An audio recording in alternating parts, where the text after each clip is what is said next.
hierarchy and really how this all relates to self-progression in any way. First of all, does anybody have any kind of ideas or thoughts about what demons are and why a person might even want to work with them? Anybody? No, I'll insert that later. Because they're evil. Because they're evil, yeah. And that is the biggest, I think, conception that people have about demons is, first of all, that they're fallen angels. So they once were in a state of glory, and they fell from there because of some kind of wickedness. They're being punished by being earthbound. That's complete bogus. That most demons, when you actually look at them, you break down where they came from, most of them were worshipped as gods in the ancient Middle East. And as different empires overthrew those empires, they would change the names of their gods into demons, thereby basically annihilating their culture and imposing their own culture and their own society into that area. And so, you know, entities like Astarte are going to progress and become Astaroth. So Astarte, a goddess of love, and then a couple hundred, maybe even a couple thousand years later, you've got Astaroth, this giant demon of sexual manipulation. And so kind of a similar thread, but through that progression or digression, it becomes a completely different entity. Both entities still exist. You can still get to Astarte, but the demon of Astaroth is going to be basically an egregore or a self or group created entity or consciousness. When you look at, there are a whole lot of different ideas about the demonic hierarchy, and this is kind of important to understand the hierarchy, mainly because as an operating magician, an operating ritualist, a good deal of the rituals you're going to do are going to be calling upon powers that will aid you in controlling the whole ritual. And if you know the superior spirit or demon that is commanding the demon that you're trying to call, using kind of that alliance there and even just name dropping is an excellent way to get control of the whole thing. But also the hierarchy is important in understanding what kind of spirit you're working with. If you want a massive, I mean, just a cataclysmic effect from your rituals, if you call on something that's going to be a higher up in the hierarchy, it's going to allow you a much more potent form of that energy versus if you're calling on some little imp. And so it's, if you want to branch into demonic magic or demonic summoning at all, having an idea of that hierarchy is definitely important. Now, most systems actually put, interestingly, not Lucifer or Satan at the top of the hierarchy, but Beelzebub, Beelzebuth, basically that entity by whatever name. It was something that I think has been misunderstood is the idea that Lucifer and Satan and Beelzebub and all of these different entities are basically the same entity under a different name. That's not necessarily the case. They're all extraordinarily separate entities, although they're intertwined into the same kind of current and a similar consciousness. And when I'm talking about entities, you know, really we're talking about conscious power, that this is a power, a current of energy in our existence that is conscious of itself and conscious of its interactions with people, with other entities and events and circumstances. And yeah, as you're summoning up these entities, really the highest that you're really going to want to work with in evocation, which is basically the summoning up of a spirit in visible form in front of you, would be kings. You know, if you go, you've got what's called the 4 crown princes of hell, and by most definitions, it's going to be Belial, Belial, Lucifer, Satan, and Leviathan. That gets switched up depending on who you're talking to and what grimoire it comes from, but that's pretty standard. And I think that was actually put into print pretty heavily by Anton LaVey in the Satanic Bible, where he laid that out and said that these are the 4 crown princes of hell, and everyone's kind of followed on that. It works really well. You can call on an entity like Lucifer or Satan and evoke it, but your ability to, I think, project any kind of effect from calling on those entities is going to be pretty difficult because of the fact that they're not naturally subjugated entities. They're not entities that'll come up and say, yeah, what do you want? They're adversarial entities. So they're going to come up and say, who the hell do you think you are? And why are you calling me here? And if you ask them for things, often they're going to find ways to teach you a lesson along with the result that they give you. And really specifically with Lucifer, massive teacher, and he's the angel of light, really, and so he is going to enlighten you, and that's not going to be through just giving you what you ask for. That's going to be through sending your life into a series of 9 different hells, so you can figure out what's really going on your own. And so for the purpose of evocation, you would really. It would be beneficial to somebody who's, I think, adventurous and courageous enough just to work with the demonic kings. They're going to be the highest in the hierarchy. And once again, when we're talking about demons, and I'm using the term demons, we are talking about ancient gods. And the 9 demonic kings that I have here are basically some of the 9 most powerful entities that I've come across, and that most magicians agree on. This is taken from the Lesser Key of Solomon the King, otherwise known as the Goetia. So it's a grimoire.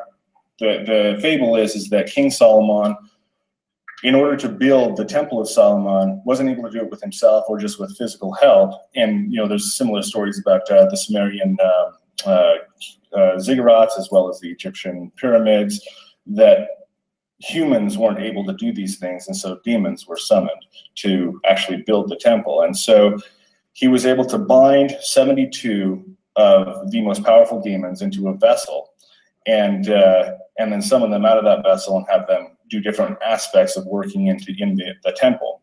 Obviously, Solomon's temple is not a physical place that we're looking at going to, or that you really can even visit, but it's an idea of building up your own empire, and an idea of taking the spiritual and making something concrete out of it, which really is the essence of black magic. Rather than just doing your rituals to gain enlightenment or connection with the divine or anything like that, you're taking your connection with the divine and you're pulling that into this world to create substantial change.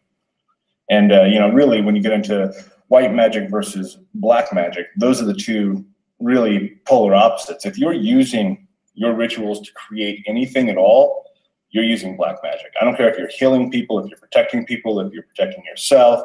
If you're creating change in this world, it's black magic.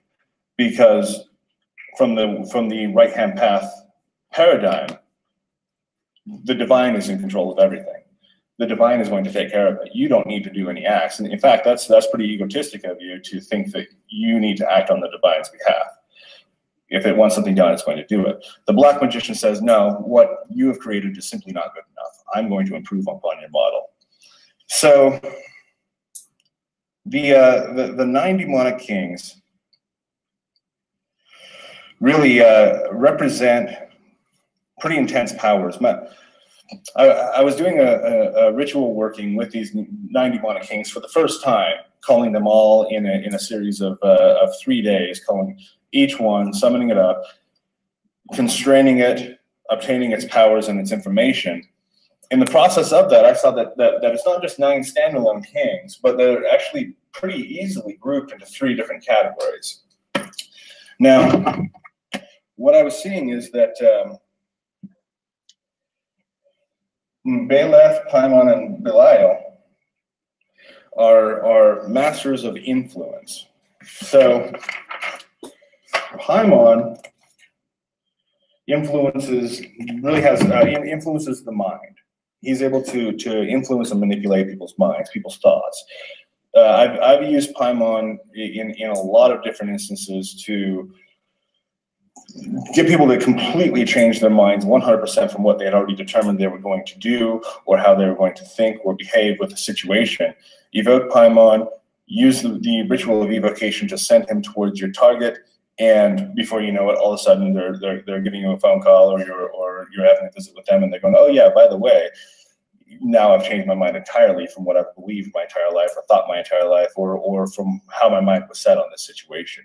He can get into people's minds and completely change what their thoughts are. He can implant thoughts as seeds that grow into full behaviors and even lifestyles for people. Belial is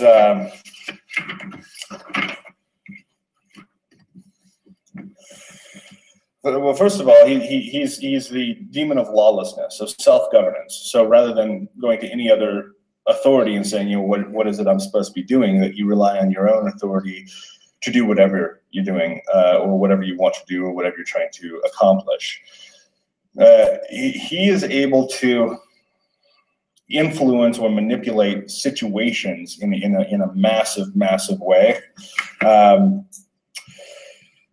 He can influence and manipulate specifically authority figures. If you ever have criminal charges pressed against you, or that are being filed against you, you need to appear in court. The day of your trial, evoke Belial and just ask for his help. And I've walked in when I should have done at least 1 year, in prison, probably a lot more. And I walked in and the judge was like, well, why are you even here? I'm seeing your docket, but this doesn't look like a big deal. Just get out of my courtroom. It's like, oh, cool, awesome, okay. And I've known a lot of other people who've had serious pending legal issues that have evoked Belial, asked for his help, and then the issues just completely go away. Evidence gets lost, or the person who's supposed to testify against you gets lost or disappears, or whatever the case may be. He'll find a way to get you out of trouble. And sometimes, as a black magician, you may find yourself on the other side of the whole legal veil. Now, Bailiff is an interesting guy because he specifically manipulates emotions, and when you separate that from what Paimon does, because Paimon manipulates thoughts, the two go hand in hand quite a bit. Obviously, if you feel an emotion strongly enough, you're going to have thoughts associated. If you think about something long enough, you're going to have emotions that become associated. But Bailiff does target specifically emotions. And so if you want to not necessarily implant a thought or an idea for somebody to have, but instead make them feel a certain way about you, I think his classical definition in the Lesser Key of Solomon is, and I could be wrong just from memory, but I think it is to cause love between men and women, and or to cause the magician to be loved by those he comes into contact with. With any of these entities, what's the couple sentences that they'll have in grimoires about what they can do is basically just a snapshot. But you look at that, if he can cause love in anyone for the operator, he can cause other emotions too. He can cause the opposite emotion. He can cause a whole range of emotional variety. And so really this segment of these three demons is focused on manipulation and influence. Now, Balaam, Vine, and Person,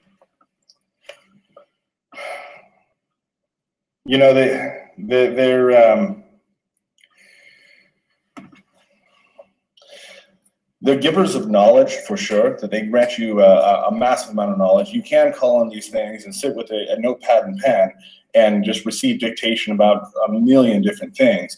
Or you can call on them, since I would imagine that a good deal of you are college students. You can call on somebody like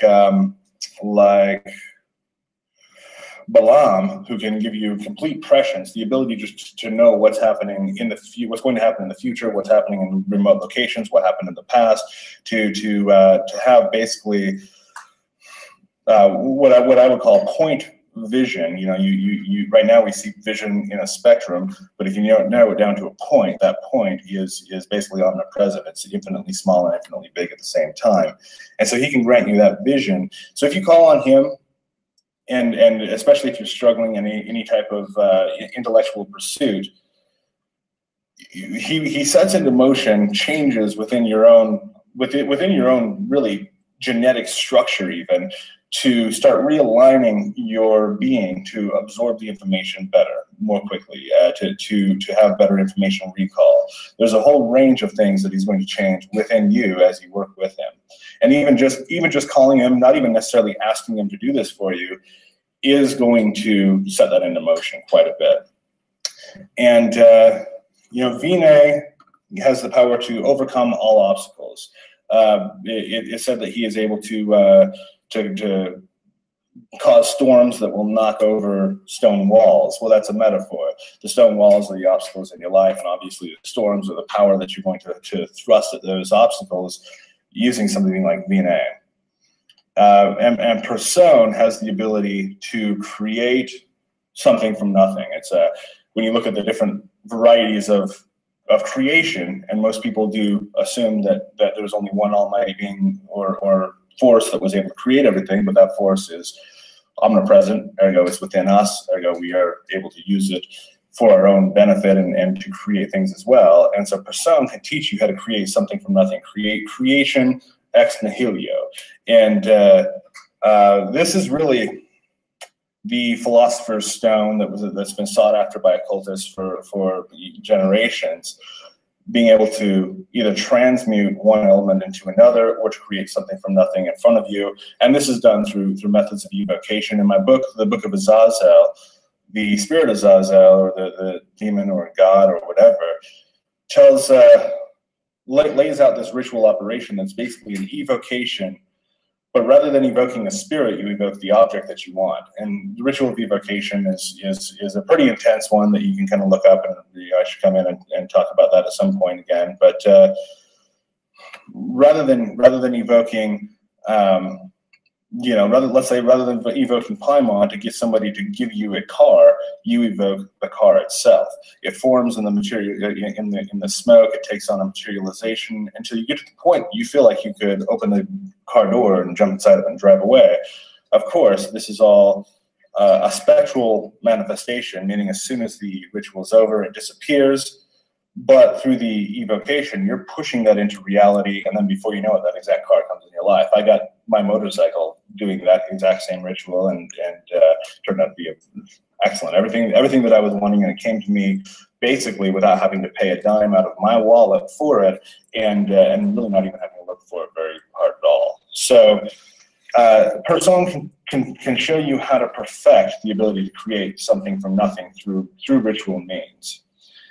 So with those three, Balaam, Vinay, and Person, what you're looking at is knowledge. They're teachers. They pass on knowledge about how to do specific things, or knowledge itself in your ability to learn, to absorb information, etc. And you've got the last set, Zagan, Baal, and Asmodee. Now, Zagan is a master of deceit, illusion, alchemy, and concealment. And so if there's ever a point where you need what you're doing to be completely concealed, which a lot of business people that I do business with, and I mean myself included, need that, where if you're working on a project that is going to just blow the doors open on whatever your field is, using somebody like Zagan to say, let's conceal this so nobody else, not only will they not find out what I'm doing, but that they'll even be obfuscated from being able to come across similar information. Because once information is out in the kind of web of consciousness, other people can start plucking it out. And I've seen that with writing my books, that I'll be in the middle of a book and I'll notice that somebody else is publishing a book at that exact same time that has some of the exact same information that's completely new, because we're drawing from the same kind of field of consciousness. And so you can have Zagan really hide that and minimalize that information in everybody's sight. He can also go as far as making you invisible to an extent, meaning that you're not going to, if I'm standing here in front of you, you're looking at me, and I do any kind of ritual for invisibility, I'm not going to disappear because you're looking at me. But if I'm walking down the street, I've done something illegal or something that would cause people to come looking for me, and I perform a ritual, or if I work with Zagan to conceal me, then you're going to pass right by me and not even notice that I'm there. It's a form of what you call a glamour. When I was in high school and I was starting to experiment with all this, I would change my eye color a lot, just visualize the color changing to whatever I wanted until it felt like it was real, until I could feel it solidify, and then open my eyes, go about my day, and people were like, "Oh, your eyes are so beautifully blue." And I have hazel eyes, so it's easy to have that adjustment, but it's that kind of thing where your eyes aren't actually changing color. If I go look in the mirror, my eyes are still hazel, but other people see me, their instant reaction is that your eyes are blue. Same thing with this, your instant reaction is that either the person that you're passing on the street is of no interest at all, or they're not even there. And I've had that happen quite a few times, enough to validate for me that it's more than just a coincidence. All of these things are really easy to chalk up to coincidence until you see, especially after 15, 20 years of doing it, every single ritual you have a coincidence occur. You have to kind of start to think about what actually constitutes coincidence versus causality. Asmodee is the revealer of secrets. He can look into any situation, any person, see what they really see what their innermost secrets are, and deliver that to you. Now, at the time that this grimoire was written, oracles and witches and channelers were all used heavily to see what was going on in other parts of the world. At this point, we can go to Google. We can easily find that out. And so the application of something like the revealing of secrets might be less important for most magicians at this point, because once again, you can usually get online, and if you're savvy enough, you can find out anybody's secrets online. So, but then we've got another level of that, which is the revealer of the secrets of power, the secrets of godhood, the secrets of any kind of spiritual ascent. That Asmodee is able to deliver that, as well as to control the emotions of others. That's definitely part of what Asmodee is very good at, is to be able to control the emotions of others, specifically to cause people to lust or love after you and to come to you.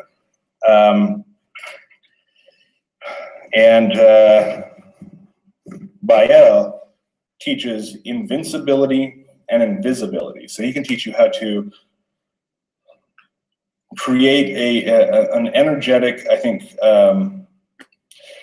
basically an energetic critical mass around yourself that makes you impervious to physical, spiritual, or any other kind of attack. That when people come to attack you, they're either stopped automatically or they themselves become hurt. And I've seen this happen myself several times, where people have tried to even physically attack me, and on their way to do so, car accidents happen, or strange things occur to get these people completely neutralized. And so Bael is able to do that. He also teaches invisibility.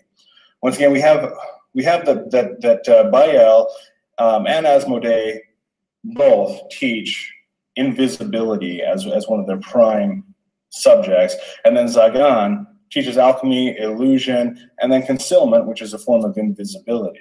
And so you've got the that third category there of these demonic kings. Now, this is a debate that I'm right in the middle of, actually, like as of this morning on my Facebook, that I posted this video where I was doing this evocation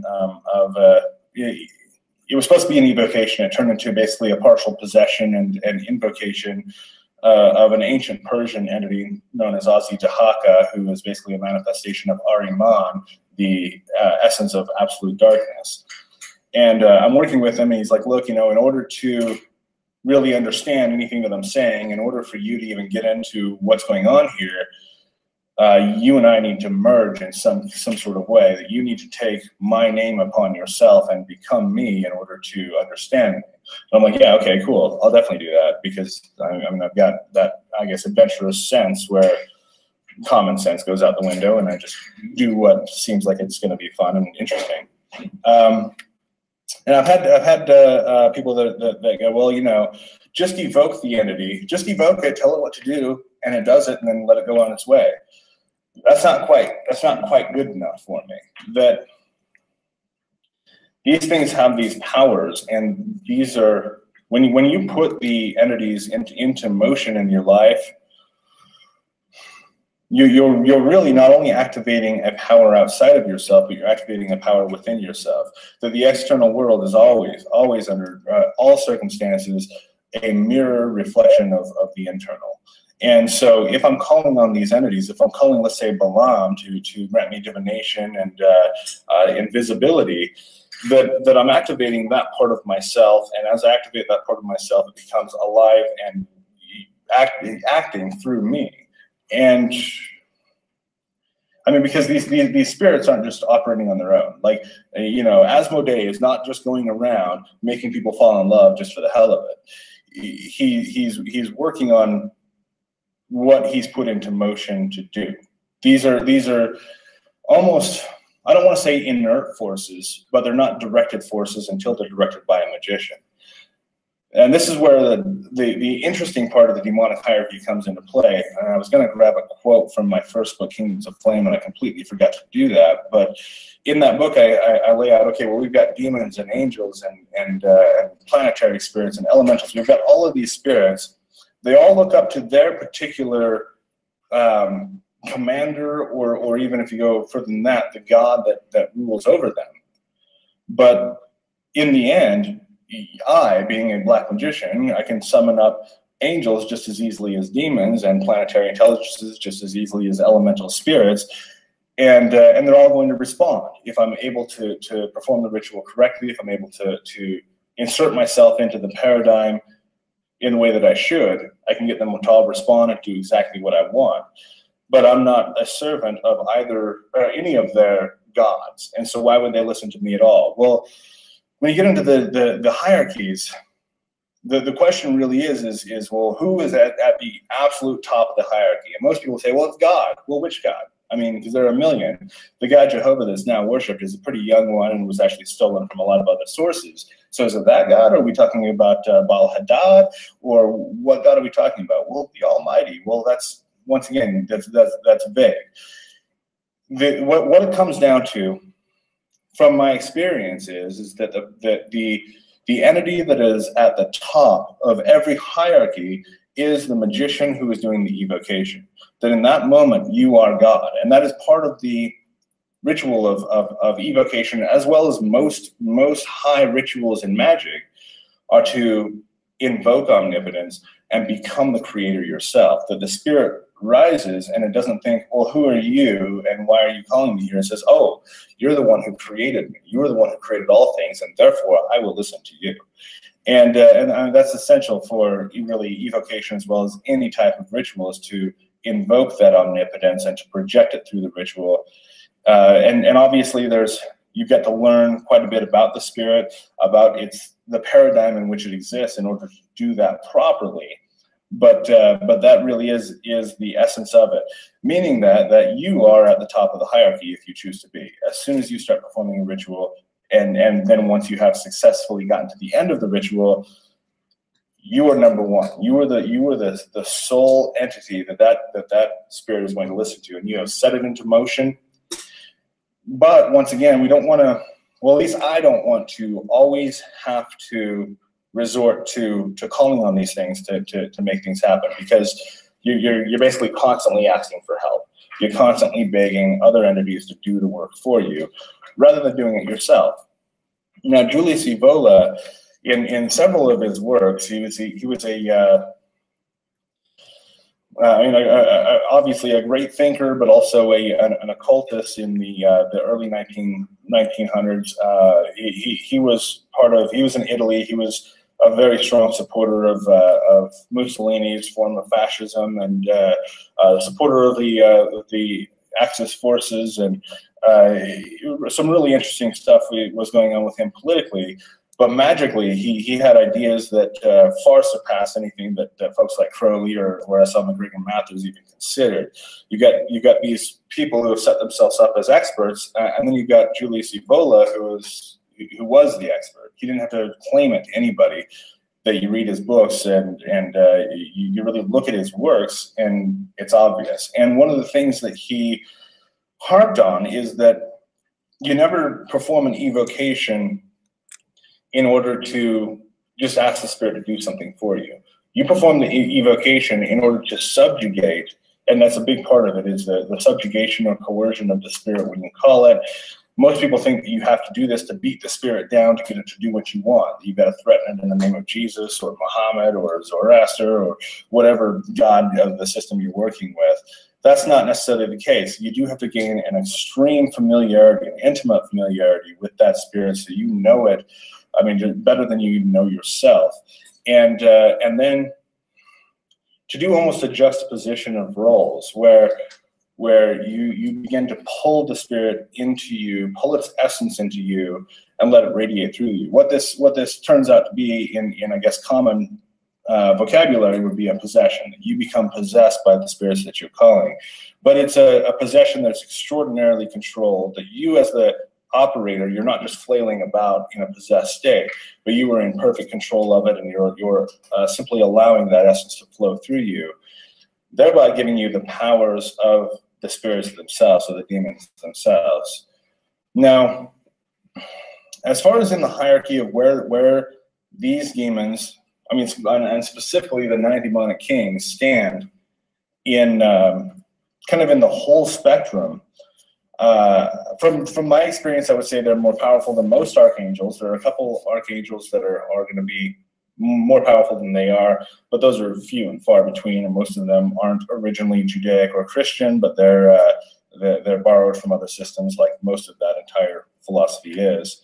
But once again, we're working with ancient gods, some of the first gods to ever be worshipped on this planet when you're working with demons. And so it is scary. There is a darkness to it, and darkness is only obviously misunderstanding or ignorance that you don't have.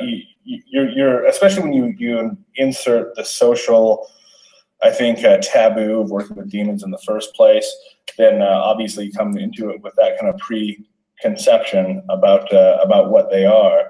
But once you break through that, you start realizing, well, not only are these things not really all that dark, but they're actually downright helpful. Like when you start developing relationships with these demons, they're right on ball to help you with whatever you want, whatever you need in life, and putting into motion things that are of absolute benefit to you.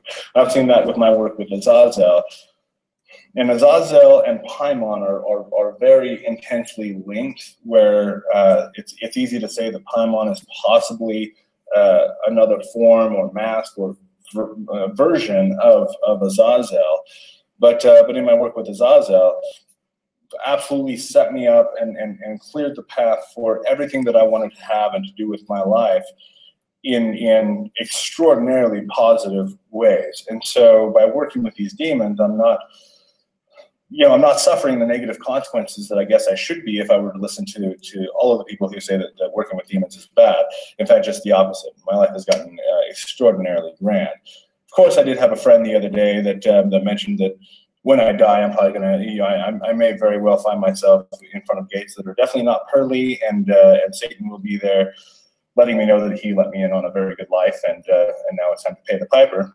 That could be the case. From my experiences in soul travel, that's not what waits for me in the afterlife, anyways. So, but regardless, it's in working with demons, in working with the demonic hierarchy, and specifically the 9 kings, you're developing these aspects of yourself, really these aspects of the black magician that otherwise might be latent. And once you take evocation to the degree of once again kind of flipping the positions of it, where rather than coming to the spirit asking for help, that you call it up, you begin to let it into you, let its essence, its knowledge, its intellect flow through you, that you take on these attributes and aspects, that you become Baal, Zagan, Asmodee.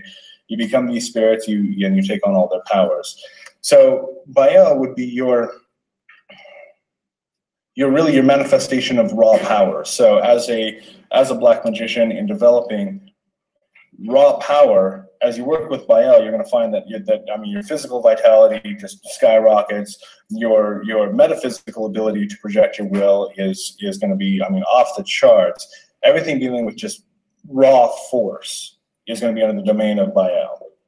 If you start working with Zagan quite a bit, then you're going to find yourself becoming much more of a deceitful, secretive person. You're going to find that that's a lot easier for you to get into that state. Some of us, for myself, I find it hard sometimes to be deceitful, to be dishonest. If I wanted to cultivate that, which can be a very good thing, to be able to deceive to an extent, working with Zagan would definitely do that, calling Zagan into myself. Asmodee, revealer of secrets, so working with him, I would definitely have a better knowledge of what's going on in just about everybody's minds. I would become basically a channel for constant revelation. Balaam would basically, again, give me a massive amount of prescience that I would instantly know just about everything. That events occurring at a distance or in the future, or things that are not yet determined, would be intuitively, instantly known to me. Vine has the ability to overcome all obstacles, and so what I would probably find if I were to work heavily with Vine, call that into myself, would be that I would find solutions for problems a lot faster, or that I would simply be able to crush whatever obstacles are in front of me through physical, intellectual, or spiritual force. Person, in calling person into me, I would find that I'm able to manifest whatever I want in my life much faster, much more effectively, that I would be able to create whatever. It's hard for me to pull out examples, I guess, because I have just about everything I want in life at this point. But if I were to ever want more, having person flowing through me, I would be able to create that pretty much instantly without much trouble in getting exactly what I want. Working with Baaleth, I would be able to manipulate other people's emotions to a level that most people just aren't capable of. Actually, working with Baaleth, Paimon, and Belial together and calling them into yourself would allow you almost instantaneous hypnotic abilities over other people, that you can simply speak to somebody and not only do they agree with you, but they're going to do exactly what it is that you've implanted. And so, just working with Paimon, I'd be able to manipulate other people's thoughts through that hypnotic quality as well. And then Belial would most definitely give me more of a control over the affairs of this world, as he can manipulate authority figures with extreme ease. And so these are aspects. You could even say that these are aspects of the Black Magician. And so by working with these entities, even the evocation and the entity itself is a form of a symbol that and I'm not going to say that they're not real, because my experience has evidence that they most definitely are very real, but that they can also be seen as parts of not necessarily your psyche, but your entire being, especially as a Black Magician. These are aspects of yourself that you can amplify and develop further through working with this hierarchy.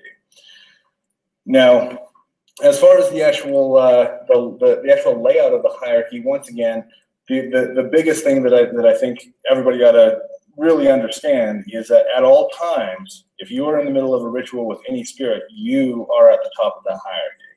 As soon as you forget that, as soon as you go, well, I'm just a person calling this ancient god, and why would it listen to me in the first place? You completely screwed the ritual up. And so you always have to have it in mind. No, I am the manifestation of the creator in this moment, and so all the entities will listen to me.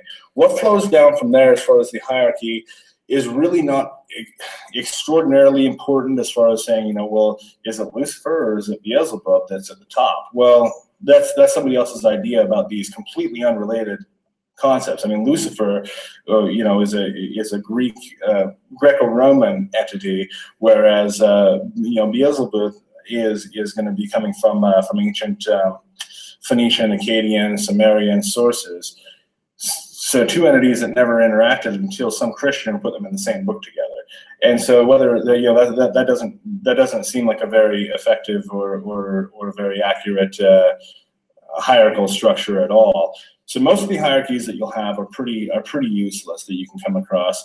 But once again, from what I've seen, these 9 are probably some of the 9 most potent powers that you can work with ever. And in doing so, I mean, you're going to completely transform yourself in amazing ways. So do you have any questions? I kind of just threw a whole lot at you. Do they have underlings underneath them that help with things, or do they do it themselves? That's a great question. Yeah, they do have, I mean, underlings that work under them. They have familiar spirits, and those will be in the form of legions.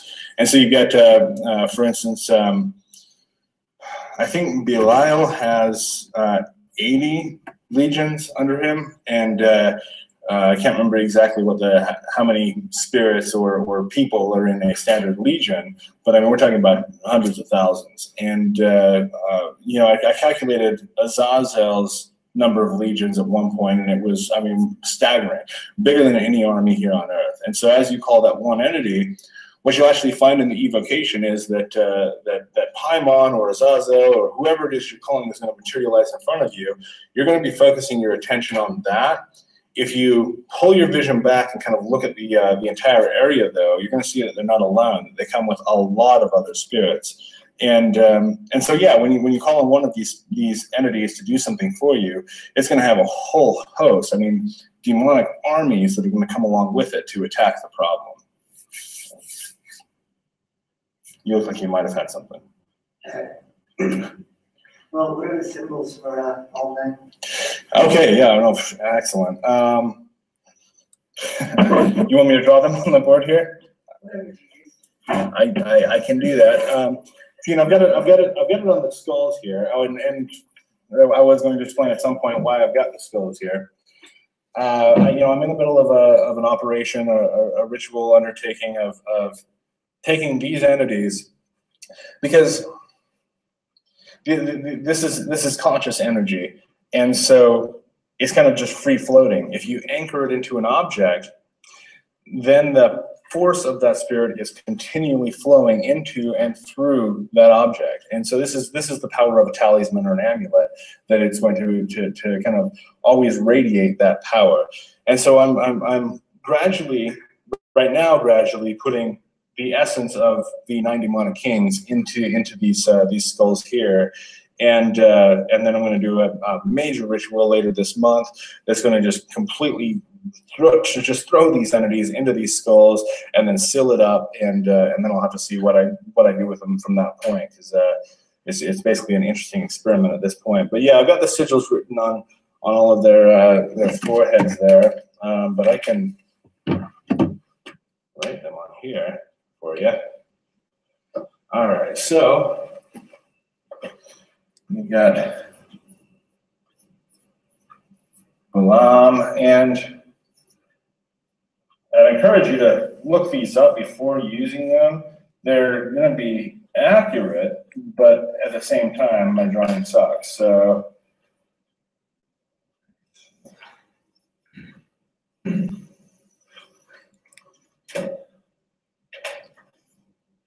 have you worked much with spirit sigils or anything? And, yes. Okay. Because a lot of the Goetic, though. Okay, yeah, and these are all coming from the Goetia. So yeah.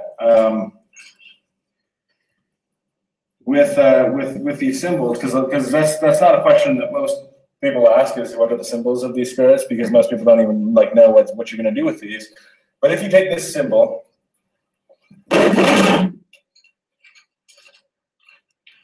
if you take this, and I like to be, just because it's kind of a traditional thing, throw a circle around it, draw it on a piece of paper, and meditate on it while you're focusing on your desire.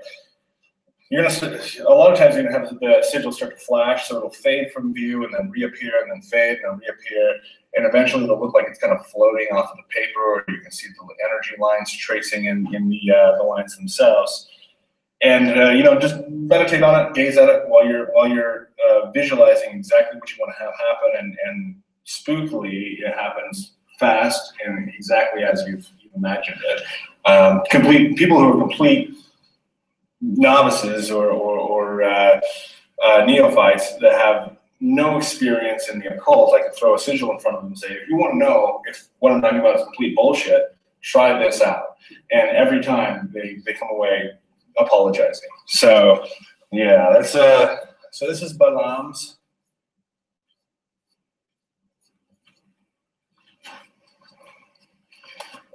Is there a way to push the belt out of there anymore? Oh, it's probably done Parker. This is all right. It's working. Probably like the light tray back there. Come on. You want to draw it? Sure.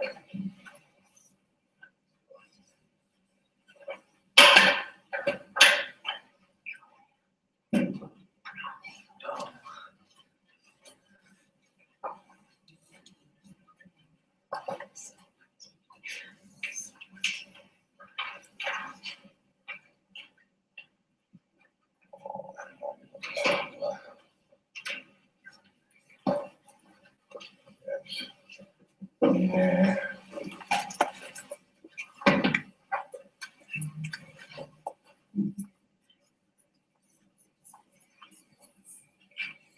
Oops, I got the wrong one.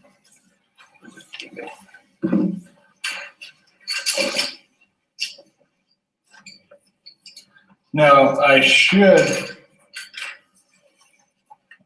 point out that spirit sigils are relatively new. That really prior to Renaissance period magic, you didn't have these kinds of sigils that you'd use to associate with a demon, a spirit, a god, or anything like that. You would simply use prayers, orations to that spirit, a connection with it. One of the most important parts of working with any spirit is what I call preparatory immersion. Some people call it subjective synthesis. But basically where you put yourself into not only the system of the spirit, but the spirit itself. So you study as much as you can about it. Sometimes you'll even dress in or put up items that are the color of that spirit or this planetary sphere, that in some way you spend an amount of time targeting your mind to align with that spirit and with the paradigm that spirit exists within in order to do it. And so sigils are kind of a easy backdoor into kind of developing that connection, rather than spending months communing with the spirit. That you just look at a sigil, gaze at a sigil. You can do a little research beforehand, and then you produce some kind of effect. Obviously, the more intense your connection, the more intense the effect is going to be. And so, if you can combine the two aspects of it, being the preparatory immersion as well as the sigil, you're going to have amazing results. But a lot of people get hung up on, well, is this the right sigil? Do I have the right, do I have the circle and the lines in the right places? None of that matters. None of that matters at all, because the symbol is something for you to look at while internally the work is going on. It's like I did a tarot reading for an 8-year-old at one point. The first child that I ever read tarot for, and I do it, and it's a friend of or a daughter of a friend, and so I lay the cards down. I do the tarot reading. She's like, well, that's cool, it's all right, but the cards didn't do anything. It's like, well, you just got the secret of it. The cards don't do anything. The sigils don't do anything. There's something to look at while you're doing the work internally. It's the basis of hypnosis. If you're distracted by something like a sigil, you're able to get deep into your own internal self.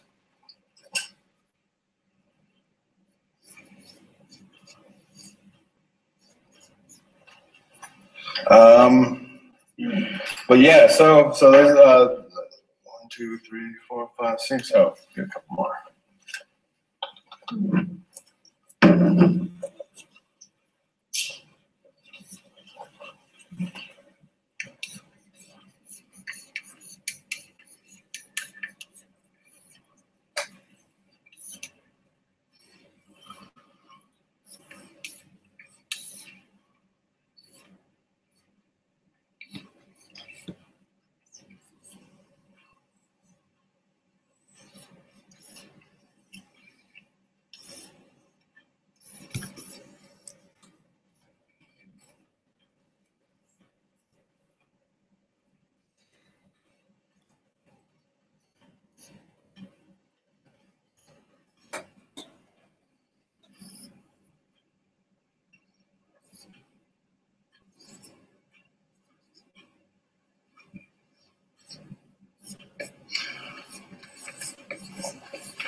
Missing one. Bio. Yeah, it's you're set. Thank you for your help.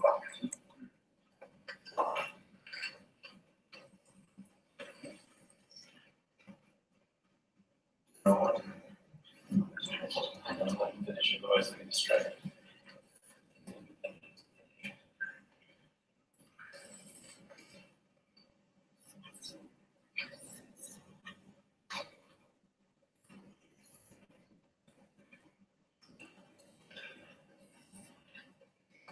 Okay. Yeah, so those are basically the sigils in some poor art fashion. Yeah. A question. Yes.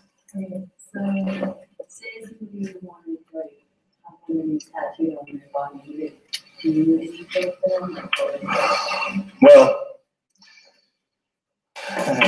okay, so once again, the sigil itself is by and large something to look at as you're internally doing the real work. However, just like I'm putting the imbuing these with the essence of the demons, what doing that is going to do, as long as you are putting your focus into it, is it's going to anchor your focus. It's going to anchor the energy of that spirit into your body, into your skin. What that could definitely lead to is a possession of that spirit. I've known at least a handful of people who have undergone possession, demonic possession, or any kind of possession, and then after that, they're obsessed with getting the tattoo of that sigil on their skin. It is a permanent way of linking yourself with that spirit. So yeah, no, that could be very potent. Of course, once again, the potency is only going to be as much as you put into it, because I mean, if I pin somebody down and tattoo, Belial on their skin, it's not going to do anything for them unless I imbue it with the force of it, in which case that could be a very interesting experiment. So, any other questions at all? Please from and you do it a little bit wrong. What is the weapon? Okay, so you summon any of them and you do it a little bit wrong. First of all, I think we'd have to define what a little bit wrong is. Not saying the right God name or pronouncing something wrong is not going to do anything unless you let it. You are. Okay, so we all have heard at this point, and it's pretty cool, I think, that I can say that we've all heard this because this is a relatively new thing, but I think we've all heard that we create our own reality, that even on a quantum level, we're creating our own reality. This is never more clear than when you're performing evocation, because your living room is just a living room. A half hour later, there's a demon standing aside of it talking to you. To all of your senses, it's real. Somebody can come in the room, and most likely they're not going to see anything.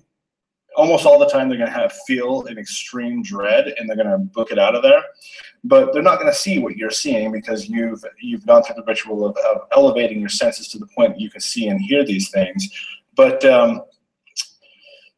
in creating your own reality, you've created this entire embodiment standing in front of you, because these demons, they don't have, once again, they're conscious energy. They don't have bodies that they're hanging out on. They don't have 2 arms and 2 legs. That's what we've developed through our evolution on this planet. They've evolved in an absence of space and time. Therefore, they are something beyond what we're even able to bring down to anything besides, once again, a dot. And so you've created the body that they're inhabiting and manifested that in front of you. You've created an extraordinary alteration in your reality. Now, in that way, the biggest thing I think that's going to kill your ritual is doubt. First of all, that you're going to doubt that it's real, that it's happening, or you're going to doubt your ability to control it. And I would say fear, but fear can actually be a potent catalyst. If you're afraid of what you're calling, then that's a signal to you that it's very real and it's going to show up and all of that. Of course, if you remain afraid of it throughout the evocation, that's what you're manifesting. That's the reality you're creating. Now, what can go wrong? The worst thing that you can ever have happen in a ritual is to think that it didn't work.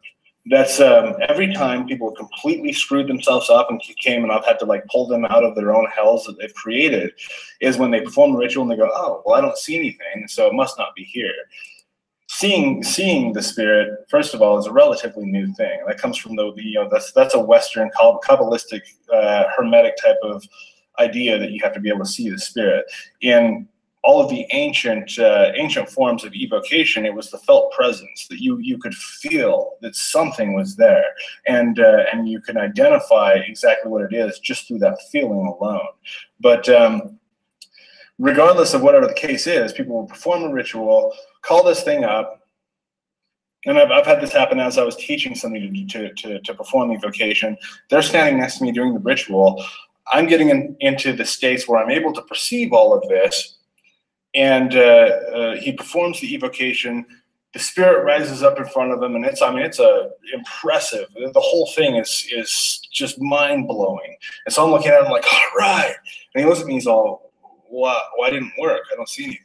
I'm like, oh, wow, okay, so we're having two completely different experiences, and we're standing right next to each other, engaging in the exact same thing. And it was a matter of the absence of the preparatory immersion, as well as not having developed the sensitivities to be able to connect with all of these things. But the same guy did that a few times, where he would call on it, and then he's standing there, and he's like, oh yeah, well, I guess nothing happened. Something did happen. There's an energy that he's called into play, that he's set something into motion, and by not finishing the ritual, he's basically just letting it wander free. And whenever you obviously have a force in your life that's not directed, it's just going to cause havoc. So I think that's the worst thing that you can have happen, is to assume that it didn't work and treat it as if it didn't work, because then you've got that force that's just running rampant in your life.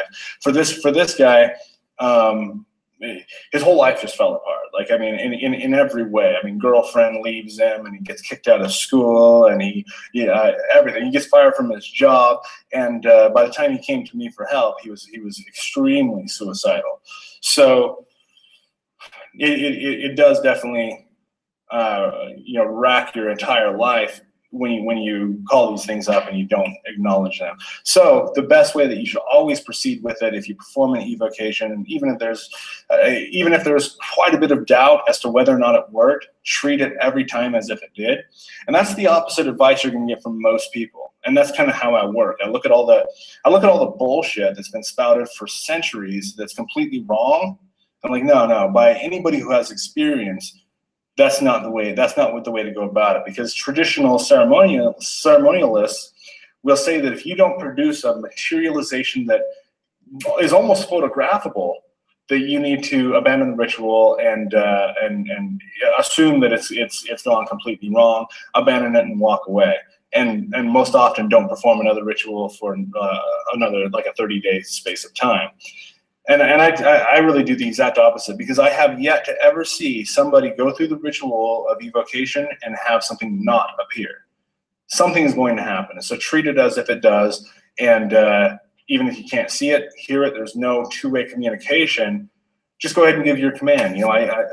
It's my desire that you increase wealth in my life and bring me all of the abundance that I desire.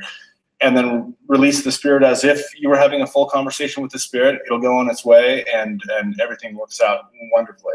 In the book of the Sacred Magic of Abramelin and the Mage, this guy is learning all of these different forms of purifying himself and summoning spirits and purifying the world around him. And the big piece of advice he's given is to not be concerned with how the spirit manifests, but be concerned with the result that it brings.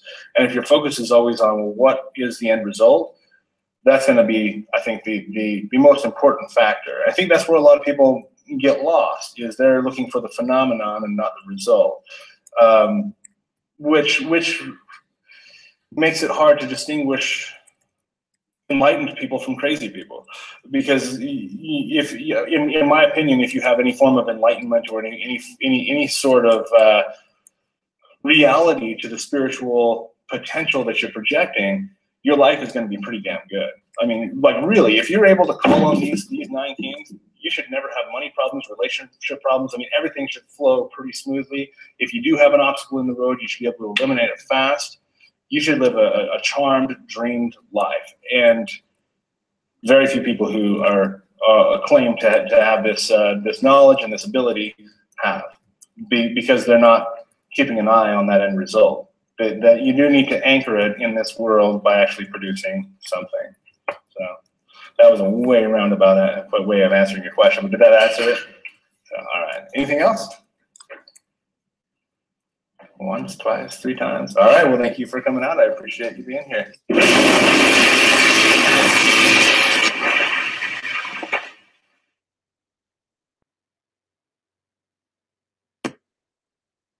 Lost art. Success after a great deal of effort, which can very well perform whatsoever the monstrous mathematicians, the prodigious magicians, the wonderful alchemists, and the bewitching necromancers can effect.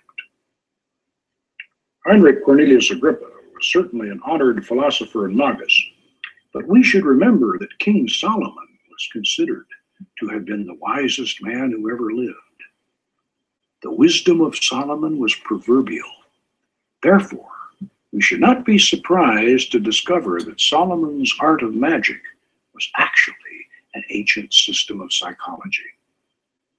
But before we assume the spirits of our brass vessel are merely a collection of private individual fantasies and yearnings, we must remember that the ancient philosopher known as Hermes Trismegistus, called thrice greatest Hermes, declared in his famous Emerald Tablet,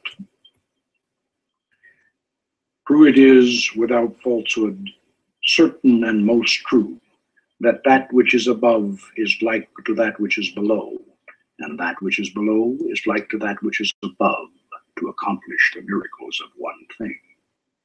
Based upon this profound revelation, the Magi of classical times, the later medieval sorcerers, and the Renaissance magicians believed that the human mind was a miniature functioning model of the vast universe itself. The greater universe could be manipulated by magical operations within the personal sphere. Hermes Trismegistus had even gone so far as to suggest that in days of old men had created their own lesser gods. An ancient, outmoded, superstitious belief, your high school science teacher might say. Well, ancient, yes, but hardly obsolete. After 2,000 years, this strange statement by the original founder of Hermetic philosophy was finally explained in modern terms by the eminent psychologist Carl Gustav Jung. In the 1920s, Jung presented his revolutionary theory that beneath and beyond the personal subconscious mind, there flowed a vast, deep sea of dream images and forgotten lore. He referred to this as the collective unconscious.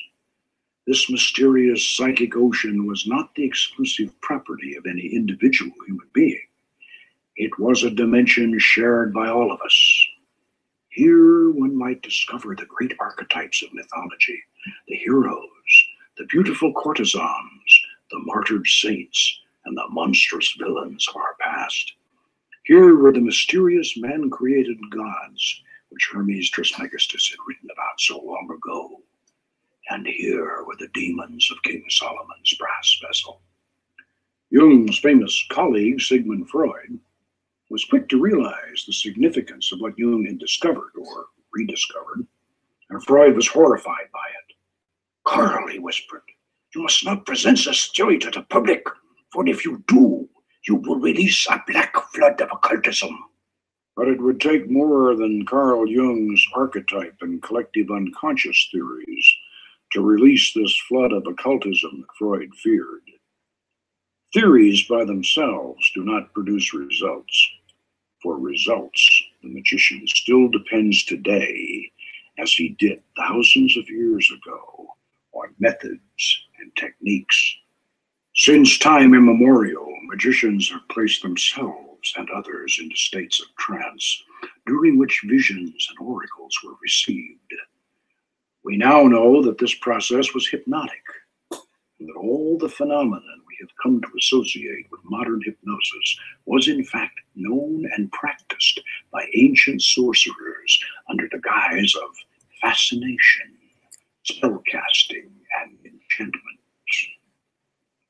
The powerful hypnotic effect achieved through a fixed gaze on a reflective surface is the reason why the crystal ball or shoe stone and the dark mirror or speculum were used by wizards of olden times as their spiritus loci, the actual place where angels and spirits could be conjured to visible appearance. This was, and still is, a hypnotic process. And yet the final secret of how to employ these magical aids was always missing. With all the atmosphere, the philosophy, the paraphernalia, the powerful conjurations, and the hypnotic effects, a spontaneous vision in the crystal or in the dark mirror always depended upon some special psychic ability. One had to be a natural medium. And for all my toxic fever dreams and my hypnotic experiments, I had certainly become a mystic, but not a clairvoyant. Yet there had to be a way that anybody with the desire and the determination could summon these spirits to visible appearance and have conversation with them. I tried placing a crystal ball in the triangle, but then when I stepped back inside the magic circle, as the operator was supposed to do according to the ancient texts, the 60-millimeter ball appeared the size of a doorknob. I knew that the crystal had to be used inside the circle for the invocation of the ancients. And yet, we had to put something in that triangle. Something fascinating, something hypnotic, and something large enough to provide a viewing surface. Yes, the speculum, the dark mirror, and what better entrance into those caverns measureless to man the poet Coleridge had envisioned in his mystic eye. It had to be the dark mirror. But how to use it? How to make it actually work, I asked myself. And then something that I had read the year before jogged my memory. Something about the use of dark mirrors in the Far East. The final clue had been sitting on my bookshelf all the time. The book was called Tantra, the Yoga of Sex by Omar Garrison. In this work, the author described an ancient Oriental method of invoking the images of previous incarnations from the reflection of one's own face in a dark mirror flanked by candles. As I reread this section in Garrison's book, I felt a shiver of excitement. I was experiencing the same thrill that an archaeologist must feel as he brushes away the sand and looks down at the unbroken seal of an ancient royal tomb. I tried Garrison's experiment, and I found that it worked with remarkable effectiveness. If one stares in a darkened room into a mirror flanked by candles, after several minutes, a strange phenomenon will almost always occur. The familiar reflection will fade out, the mirror will go black, and then when the image returns, it will be the face of someone or something else. This experience is usually accompanied by a profound sense of an otherworldly presence. It was obvious that this phenomenon must have been discovered a long time before any concept of reincarnation.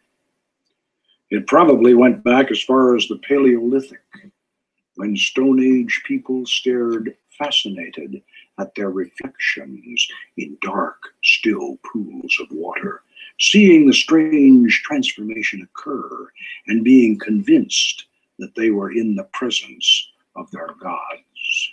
I suspected that in a ritual setting, using traditional conjurations and symbols, specific spirits and even ancient gods and goddesses might be summoned from the other side. This might well be the hidden meaning behind that strange passage in the Bible that reads, God fashioned man in his own image. I command thee by the Tetragrammaton, Amashao, by which the elements are overturned, the air is sundered, the fire is generated, the earth moves, the sea rolls back, and all those of things celestial, of things terrestrial, of things infernal, do tremble and are confounded together. Come, appear before this circle, within that triangle, in fair and human form, without horror or deformity and without delay. Come from whatever part of the world thou art and answer my questions. Come presently, come visibly, come affably and manifest that which I desire. Being summoned by the true and living God, Eliorum, I command thee by the particular king who rules over thee, the mighty Amaymon, and by the power of the archangel Raphael, I command thee, appear before me, and speak unto me in a clear, intelligible voice in my mother tongue, free from ambiguity and guile.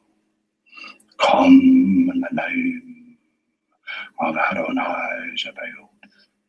Come, whyest thou tarry? Adonai Shaddai, King of Kings, commands thee. I've not been dead, but only sleeping, hardly longer than a wink. I'll be up and rolling thunder once I have another drink.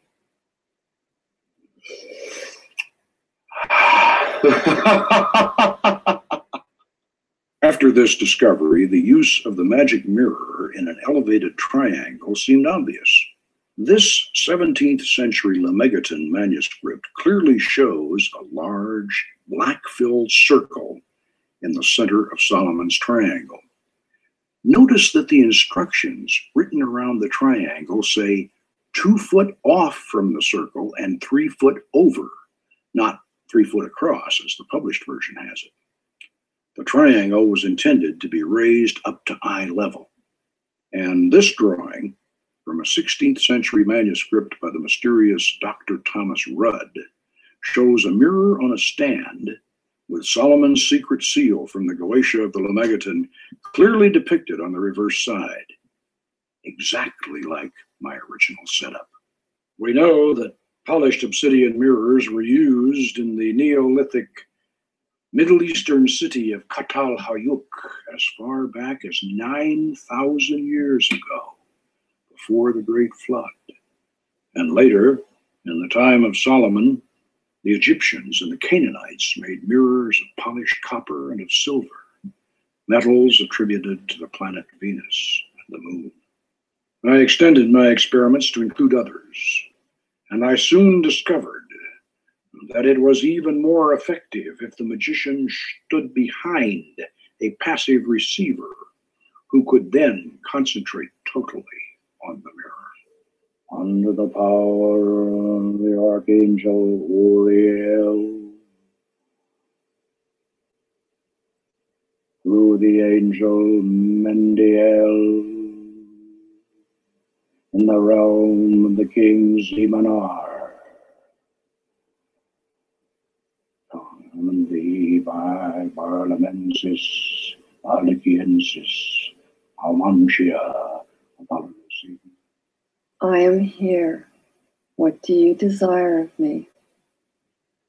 And so I had the secret. Like Dr. Frankenstein, I had learned how to do it. But even though I may have been just as obsessed as the fictional Victor Frankenstein, I didn't want to make his mistake. Before I opened the brass vessel and released these spirits into the world again, I wanted to fully understand the philosophical and spiritual significance of a system that had been such a closely guarded secret for so many thousands of years. I had to ask myself, was it possible that there were slumbering demons in our past that, as the late Howard Phillips Lovecraft had suggested, might better be left unawakened? How had the beautiful goddess Astarte and her handsome consort, Prince Baal, the thunder god, been transformed into demons in the medieval books of black magic? Well, I found the answers to these questions in the mysterious, long-lost biblical Book of Enoch. In those mythical prehistoric times before the Great Flood, the Book of Enoch tells of a war in heaven in which God and his loyal host of angels, led by the archangel Michael, were arrayed against a horde of rebellious angels who had lusted after the daughters of men and had descended to earth, where they were breeding a race of giants and were teaching humans the forbidden secrets of sorcery and magic. The Book of Enoch goes on to relate that the four great archangels, Michael, Raphael, Gabriel, and Oriel, came down and imprisoned these fallen angels at the four corners of the earth, where they became known as the Watchers. Jewish, Christian, and Islamic theologies retained the traditional loyal angels of heaven, especially those four great beings who rule the quarters of the universe, Raphael, Michael, Gabriel, and Oriel. But they had no place for the gods and goddesses of the ancient pagan religions they had conquered. And so the rabbis, the priests, and the imams practiced a sleight of hand trick and reclassified the homeless but not forgotten pagan deities as those same fallen angels who were already chained in deep pits at the ends of the earth. Thus, their greatest rival, the Canaanite thunder god, Prince Baal, became the demon Baal, first among the ranks of the fallen, who was said to appear as a cat, a toad, or a man, or all three at once, and to grant the power of invisibility. Prince Baal's beautiful consort, the goddess Astarte, queen of heaven and mistress of the temple of love, was transformed into the demon Astaroth, described as a hurtful angel with bad breath, but who, when summoned, would reveal the true history of the fallen angel, and she certainly has fulfilled that promise.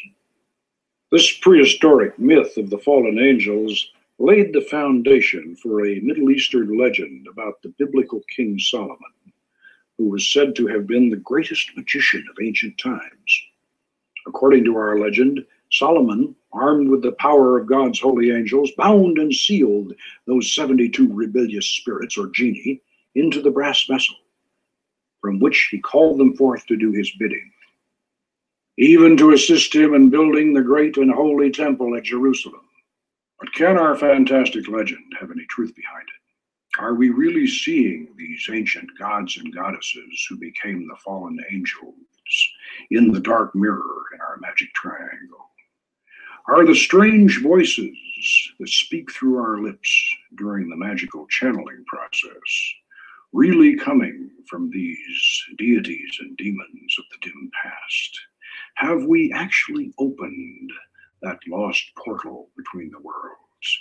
And if so, can these powerful genii be commanded to reveal hidden knowledge and accomplish wonderful things? Well, the only way you're going to know for certain is to look into the dark mirror yourself. But I warn you, unless you take Solomon's magic very seriously, you should have nothing to do with these experiments. This ancient art is not a party game or a Halloween prank. There is no place in the magic circle for the dabbler or the thrill seeker. Every aspect of this system, spiritual, psychological, and technical, must be thoroughly understood before these experiments are undertaken. Like knights of olden times, magicians must be trained, armed, and armored before they go on a quest into the spirit realm. First, you should know that the magic circle is your philosophical fortress when you open the gateway between the worlds. It represents the perfect circle of the vast universe and the unbroken boundary of your own being, which are one and the same when you practice Solomon's art. As above, so below. As within, so without. You should know that even back in ancient times, the triangle represented the philosophical first plane of manifestation. It acts as a cage containing and restraining the spirits you evoke. For the moment, let us imagine that we are participating in the original act of creation, back at the dawn of time, out in the vast reaches of cosmic space. First, we will create just one point. Next, we, or God, will establish a second point and connect it to the first, so that we have a line. Then, when we plot our third point, we have our triangle, the first flat surface. Now, when we create point 4, we have the first solid. We have created a thing. And as long as we refrain from establishing point 5, setting our thing in motion, we will constrain our creation to remain in its position. We will keep our spirit within the triangle. Traditionally, the name of the Archangel Michael, the angel of power, was separated into 3 syllables, M-I-C-H-A-E-L, and written in the corners of the triangle, to add a visual emphasis to the symbolic geometry that bound the spirit. You must understand this concept thoroughly before you open Solomon's brass vessel and release the genie. It matters not whether you are a Christian, a Jew, a Muslim, or even a pagan. These archangels are very much a part of our Western tradition. They represent the positive forces that drive the engine of the universe and the love that holds it all together. In the order of the Temple of Astarte, we conceive and visualize them as complementary male and female beings. For angels can appear in any form they wish, or any suitable form that your imagination can provide for them. They activate your magic circle of protection. Casting your circle with a pentagram ritual before each operation is certainly important, but that alone is not enough. The great archangels must live in your mind and in your heart. You must have them inside as well as outside. Nosce te ipsum, en tuo templo tu es Deus. This is the very first time we have ever permitted cameras into the inner sanctum of the Order of the Temple of Astarte. Notice the names of the great archangels of the quarters in Phoenician around the magic circle. You will hear these same names invoked in the traditional pentagram ritual that precedes and follows every magical operation. But I say again, the pentagram ritual by itself is not enough. You have to have these 4 great archangels of the quarters indwelling within you and ready to help you control the rebellious spirits. Otherwise, opening the brass vessel would be like opening Pandora's box, which, according to the ancient Greek myth, released evil into the world and then could not be reclosed. Therefore, you must first master the art of angelic invocation before you proceed to its darker counterpart, the evocation of Solomon's 72 spirits.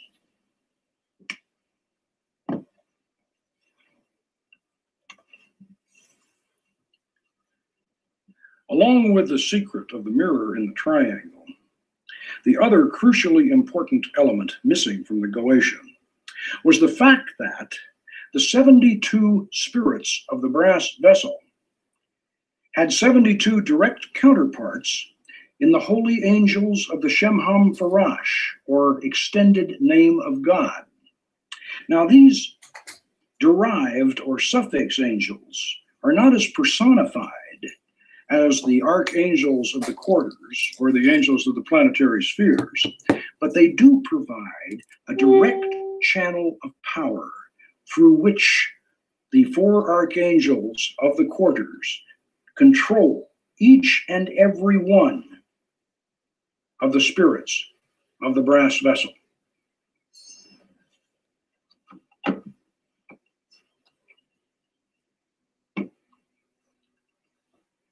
Unless this concept is understood and integrated into your goetic operations, you are on spiritually dangerous ground. These Shemham Farash angels even have their own sigils, and there is a short invocation for each one of them. The careful operator should use both. And before anyone in the Order of the Temple of Astarte is allowed to participate in goetic operations, we insist that they experience a series of 4 archangelic invocations. So how do we invoke the archangels?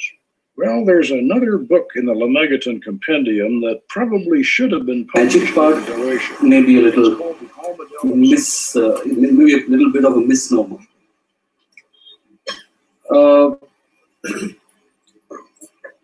I'm going to divide the talk in 2 parts. One is what is black magic, or what we term as black magic. How does it work? Why does it work? And the second part is how to fight it. How to remove the effects of such influence if you should find yourself suffering from the effects of black magic.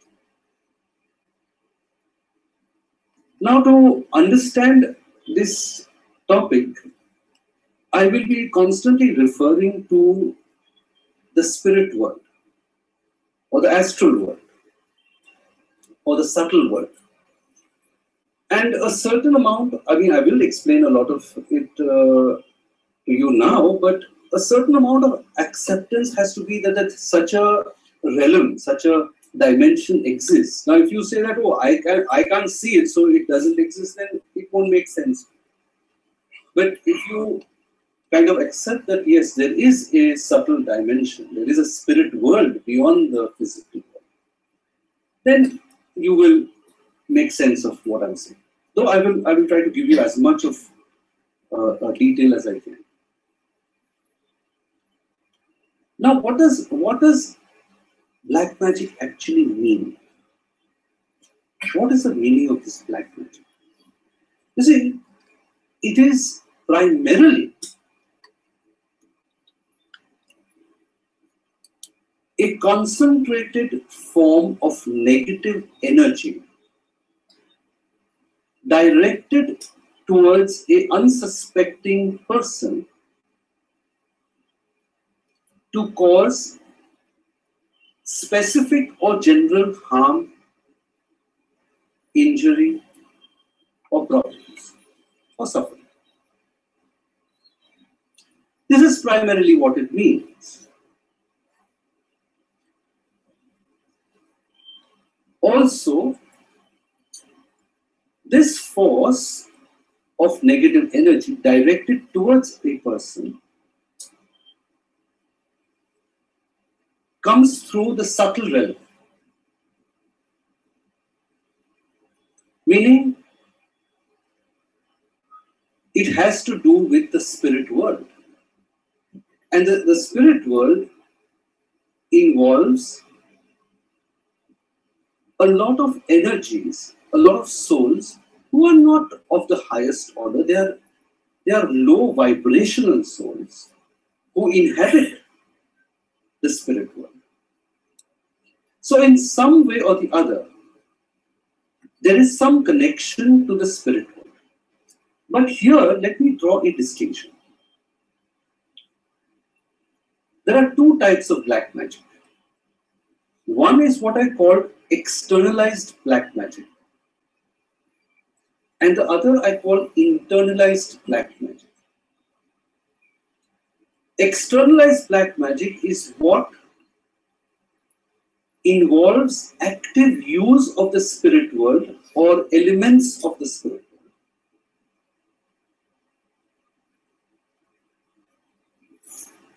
Whereas internalized black magic means the one you generate, the type of energy you put out as an individual. That is internalized black magic.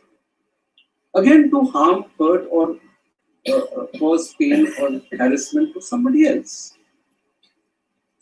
But there are consequences which I will, of course, take later on. Now let me come to externalized black magic. To understand how it works exactly, I will have to tell you a little bit about the astral world.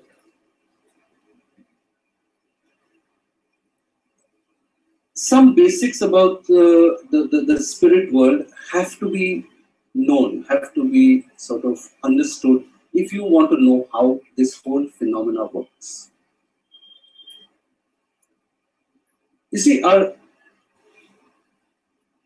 astral world, the spirit world, exists around the physical planet. But it is not a region millions and millions of miles away. It is interpenetrating and enveloping the physical planet. The spirit world interpenetrates and envelops the physical planet. Now, what differentiates the spirit world from the physical world is consciousness. So when you transmigrate into the spirit world from the physical world, your consciousness changes. Of course, besides the fact that you leave your physical body behind, your consciousness changes. The spirit world is differentiated into or consists of 7 planes, which many of you may have heard about in your seminars, which earlier I used to take, now the teachers take. These planes are, well, yes, they do occupy a certain space, as I said, around the planet. Going outward means extending outward from the middle of the planet. And they are based on vibration. So each plane is designated a certain vibration. Therefore, the 7 planes, the lower planes, are closer to the planet, and the high vibration planes are a little further away from the physical planet. But by and large, what you must understand is that the space occupied by the astral world is the same space occupied by the physical world. The reason why the two can coexist and not be a hindrance to each other is the change of consciousness.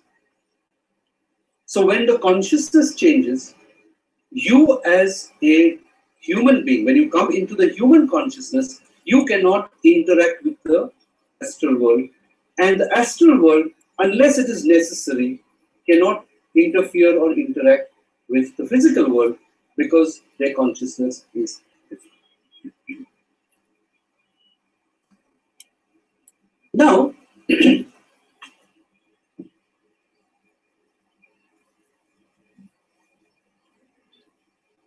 the lower vibrational planes, or as we say, the first three planes of the astral world, are by and large consist of a low vibration. Now, again, I'm not saying that as a means of judgment. I'm saying that because that is a fact. I mean, they are low vibrational planes. So they are inhabited by a huge number of souls or entities who are low vibration. They could be human, they could have taken human births, they may not have taken. Some of them never take it. But they do inhabit to be the either a good citizen or a fine scholar or a great scientist or a leading politician or physician or whatever you happen to be. But behind this facade, there is a certain element of the unreconstructed bum. Not as something to be condemned and wailed over, but as something to be recognized as contributive to one's greatness and to one's positive aspects in the same way that manure is contributive to the perfume of the rose. Jung saw this and Jung accepted this. And I want to read a passage from one of his lectures, which I think is one of the greatest things he ever wrote, and which has been a very marvelous thing for me. It was in a lecture delivered to a group of clergy in Switzerland, a considerable number of years ago, and he writes as follows. People forget that even doctors have moral scruples, and that certain patients' confessions are hard even for a doctor to swallow. Yet the patient does not feel himself accepted, unless the very worst in him is accepted too. No one can bring this about by mere words. It comes only through reflection, and through the doctor's attitude towards himself and his own dark side. If the doctor wants to guide another, or even accompany him a step of the way, he must feel with that person's psyche. He never feels it when he passes judgment. Whether he puts his judgments into words or keeps them to himself makes not the slightest difference. To take the opposite position and to agree with the patient offhand is also of no use. Feeling comes only through unprejudiced objectivity. This sounds almost like a scientific precept, and it could be confused with a purely intellectual, abstract attitude of mind. But what I mean is something quite different. It is a human quality, a kind of deep respect for the facts, for the man who suffers from them, and for the riddle of such a man's life. The truly religious person has this attitude. He knows that God has brought all sorts of strange and inconceivable things to pass, and seeks in the most curious ways to enter a man's heart. He therefore senses in everything the unseen presence of the divine will. This is what I mean by unprejudiced objectivity. It is a moral achievement on the part of the doctor, who ought not to let himself be repelled by sickness and corruption. We cannot change anything unless we accept it. Condemnation does not liberate, it oppresses. I am the oppressor of the person I condemn, not his friend and fellow sufferer. I do not in the least mean to say that we must never pass judgment when we desire to help and improve. But if the doctor wishes to help a human being, he must be able to accept him as he is. And he can do this in reality only when he has already seen and accepted himself as he is. Perhaps this sounds very simple, but simple things are always the most difficult. In actual life, it requires the greatest art to be simple, and so acceptance of oneself is the essence of the moral problem and the acid test of one's whole outlook on life. That I feed the beggar, that I forgive an insult, that I love my enemy in the name of Christ, all these are undoubtedly great virtues. What I do unto the least of my brethren, that I do unto Christ. But what if I should discover that the least amongst them all, the poorest of all beggars, the most impudent of all offenders, yea, the very fiend himself, that these are within me, and that I myself stand in need of the alms of my own kindness, that I myself am the enemy who must be loved, what then? Then, as a rule, the whole truth of Christianity is reversed. There is then no more talk of love and long-suffering. We say to the brother within us, Raka, and condemn and rage against ourselves. We hide him from the world. We deny ever having met this least among the lowly in ourselves, and had it been God himself who drew near to us in this despicable form, we should have denied him 1,000 times before a single cock had crowed. Well, you may think the metaphors rather strong, but I feel that they are not so needlessly. This is a very, very forceful passage and a memorable one in all Jung's works,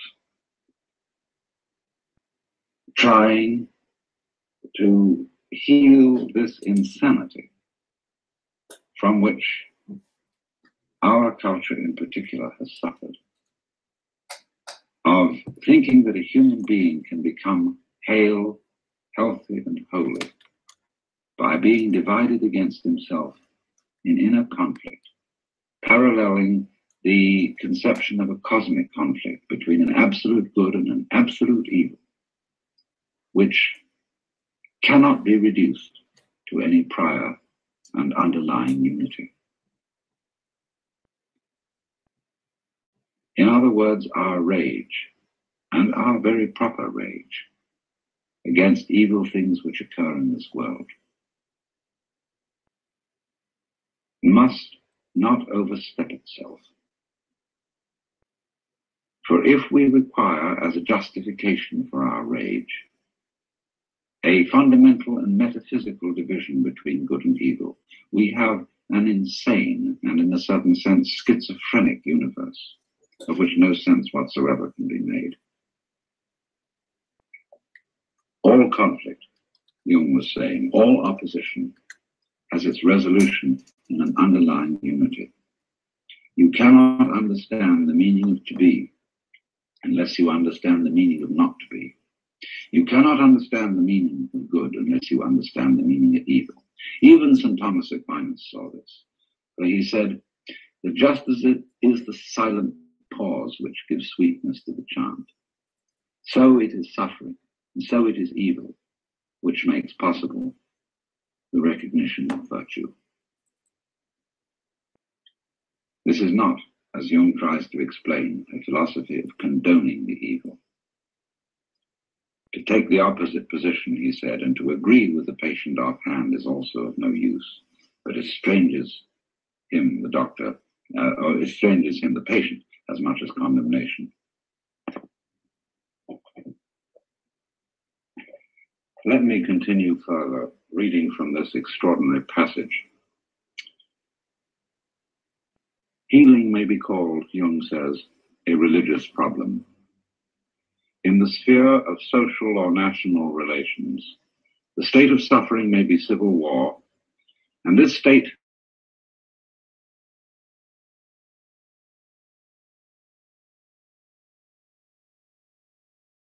that which we recommend with the conviction of good Christians is applicable to external situations.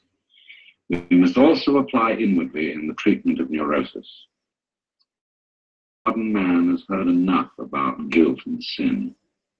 He is sorely beset by his own bad conscience, and wants rather to know how he is to reconcile himself with his own nature, how he is to love the enemy in his own heart, and call the wolf his brother.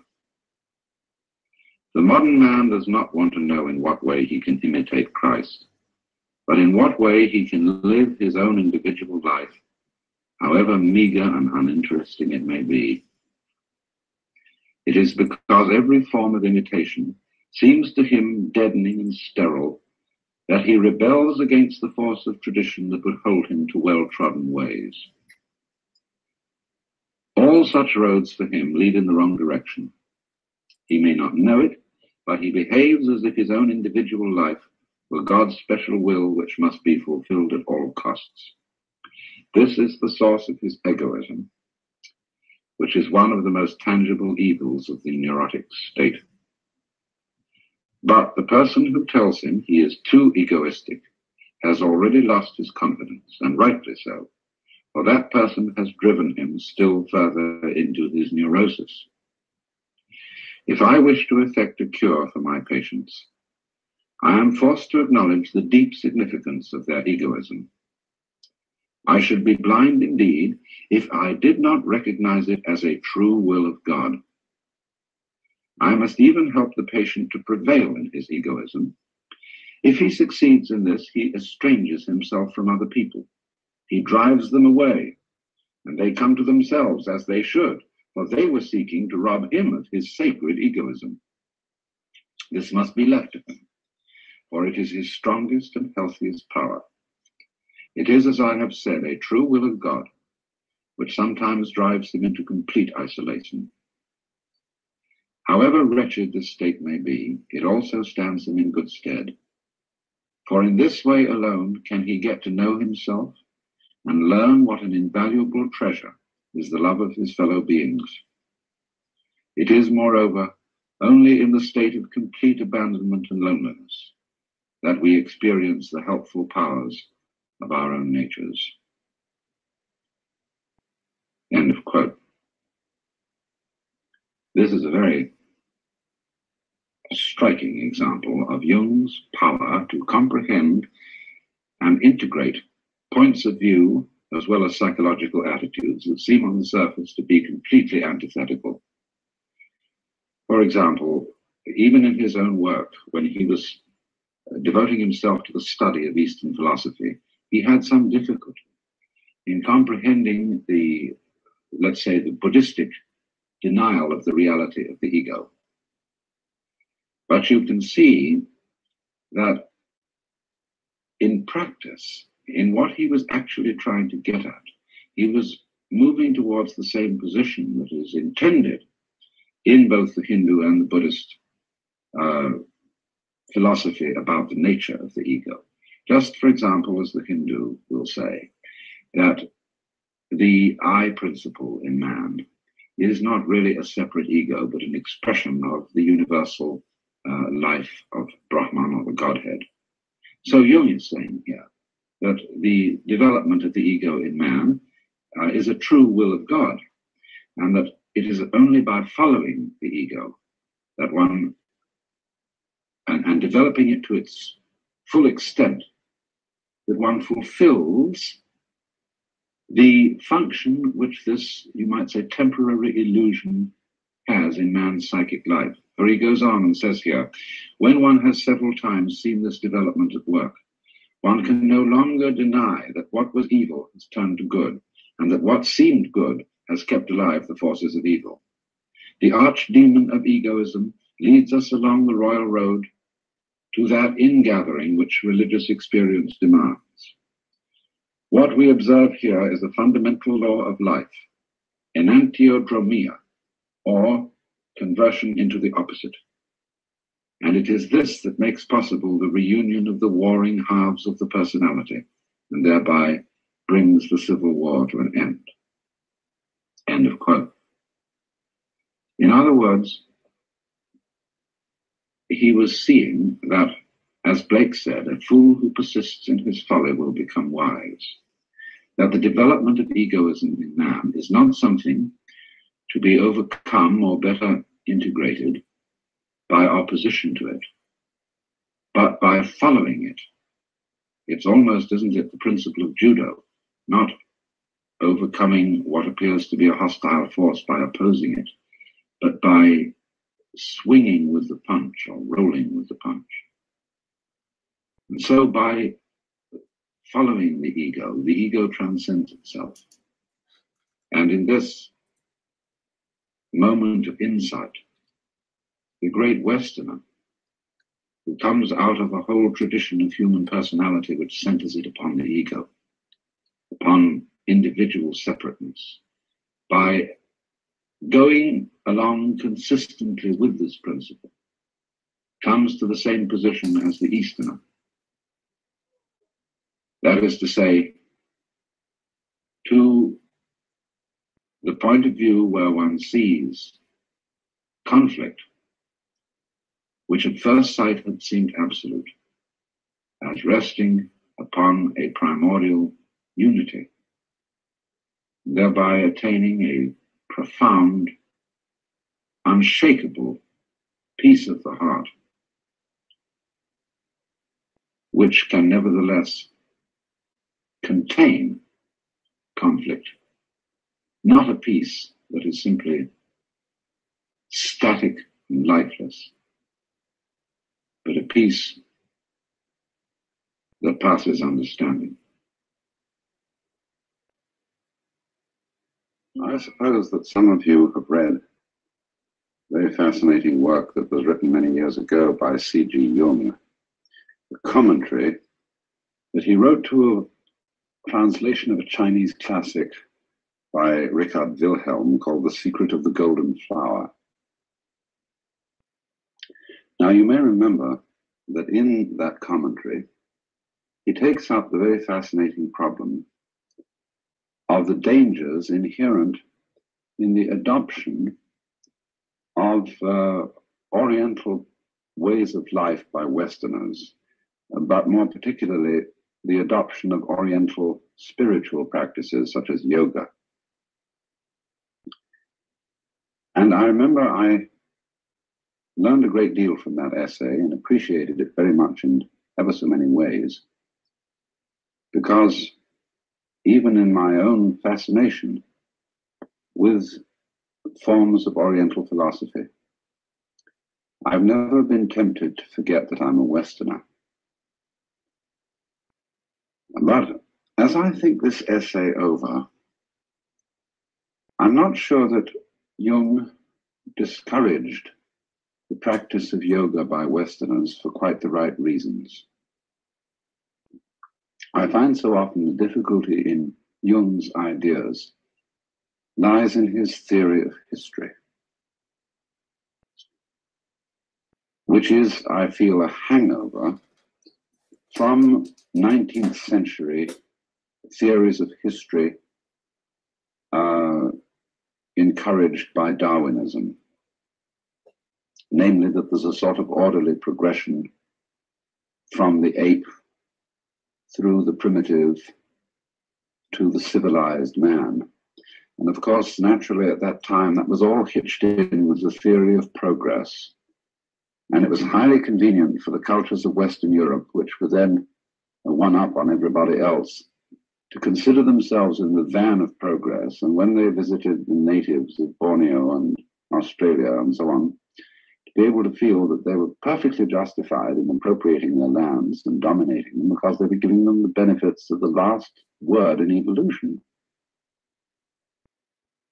And therefore, under the influence of that sort of theory of history, which is felt in the work of both Freud and Jung,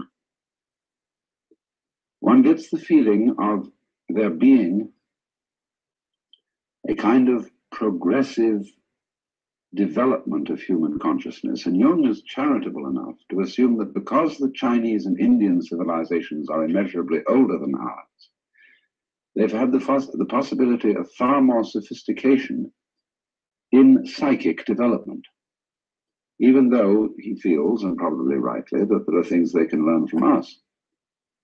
But the reason why he discourages the Westerner from the practice of yoga is that he says this is a discipline for a far older culture than ours, which along certain lines has progressed much further and has learned certain things that we haven't mastered at all yet.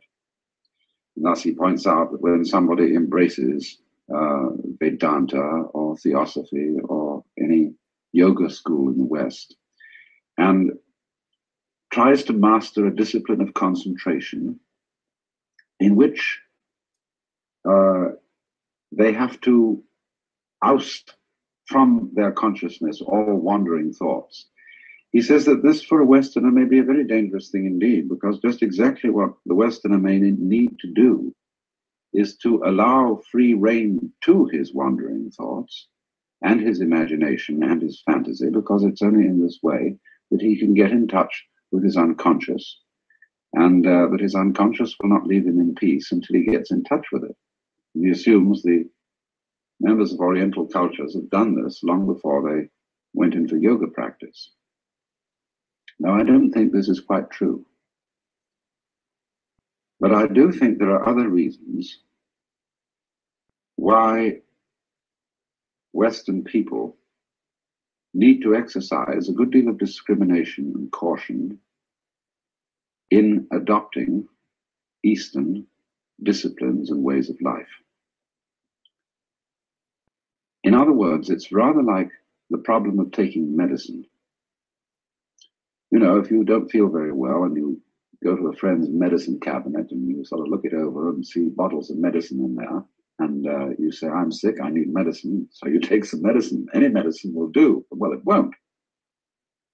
And according to what's the matter with you, so the medicine has to be prescribed. And I don't think that the things which some of the Eastern disciplines are designed to cure are quite the same things that we need. Now, it's fundamental to my view of the nature of such forms of discipline as Buddhism and Taoism that they are ways of liberation from a specific kind of confinement. That is to say, they're ways of liberation from what I've sometimes called the social hypnosis. In other words, every culture, every society, as a group of people in communication with each other, has certain rules of communication.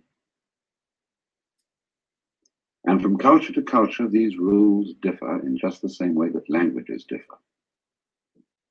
And a culture can hold together on very, very different kinds of rules. I won't say any kinds of rules, but very different kinds of rules, always provided that the members agree about them, whether they're forced to agree, whether they agree tacitly, or whatever the reason may be.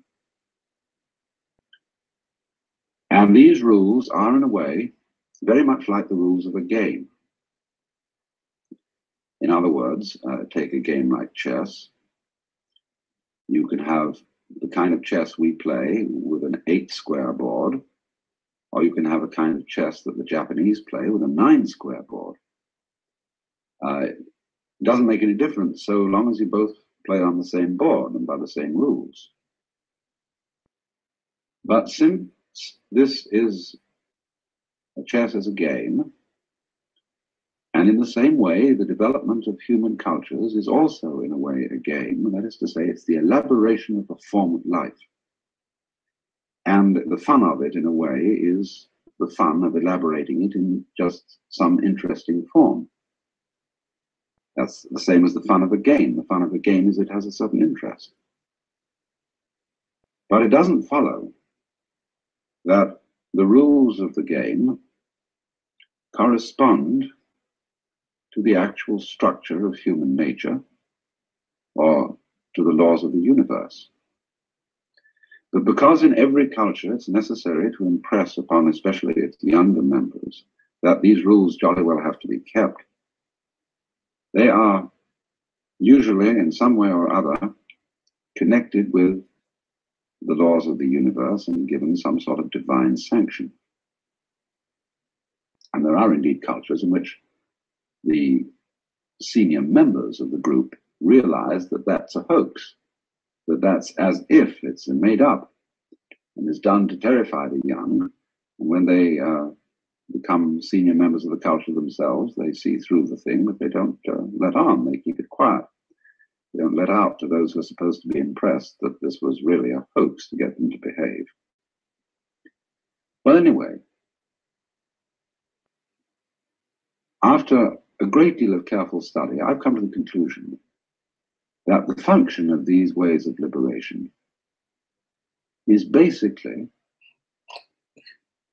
to make it possible for those who have the determination and we'll see why in a while, to make it possible for those who have the determination to be free from the social hypnosis. In other words, if you were a member of the culture of India, at almost any time between maybe 900 BC and 1800 AD, it would be for you a matter of common sense about which everybody agreed that you were under the control of a process called karma. Not exactly a law of cause and effect, but a process of cosmic justice, whereby every fortune that occurred to you would be the result of some action in the past that was good, and every misfortune that occurred to you would be the result of some action in the past that was evil.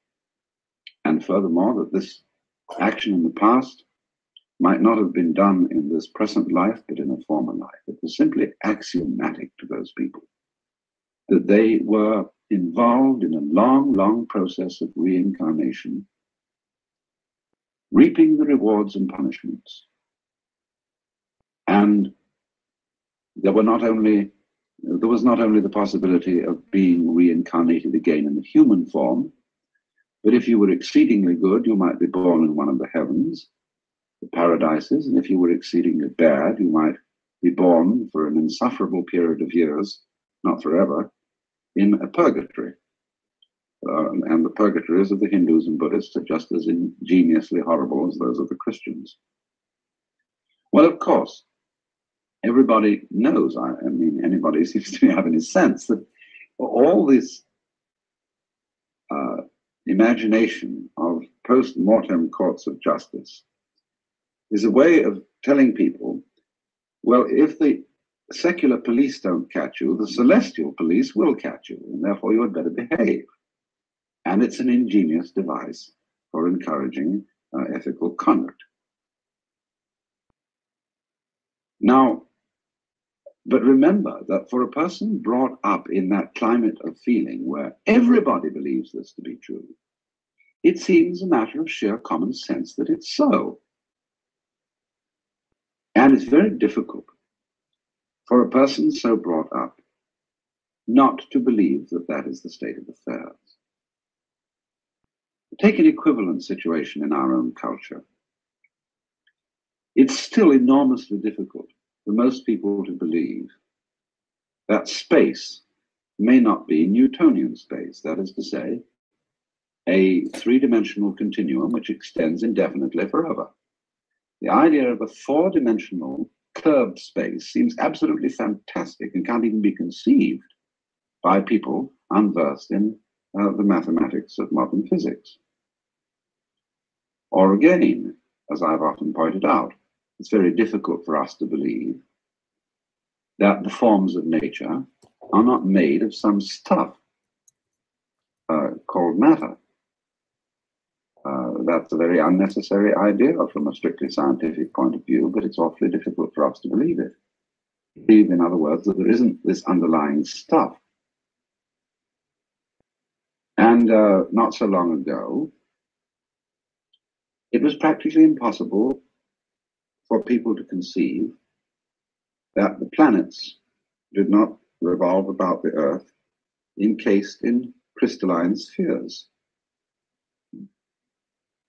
And it took a very considerable shape. Without lies and deception, when astronomers and began to manipulation, point out that this need not necessarily. without elitists and terrorists and crooks and liars. For I'm going to impart to you during all of this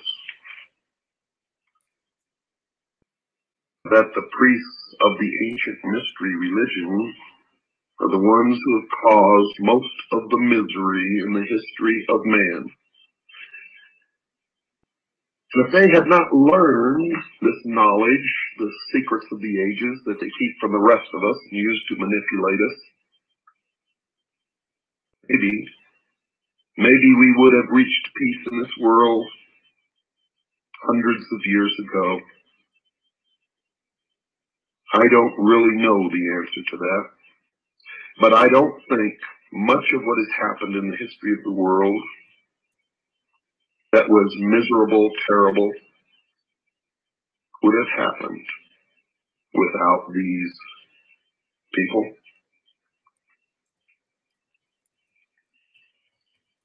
But I may be wrong. And as always, when you listen to this show, don't believe a word you hear unless you can substantiate it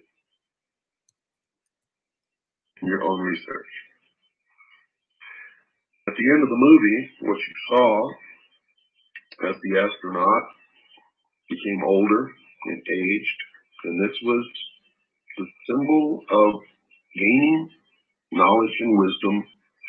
And he looked at himself, and he saw himself younger, and he looked back and saw himself older, and he looked back, and he was older still, and he looked back, and he was young again, and then old. And then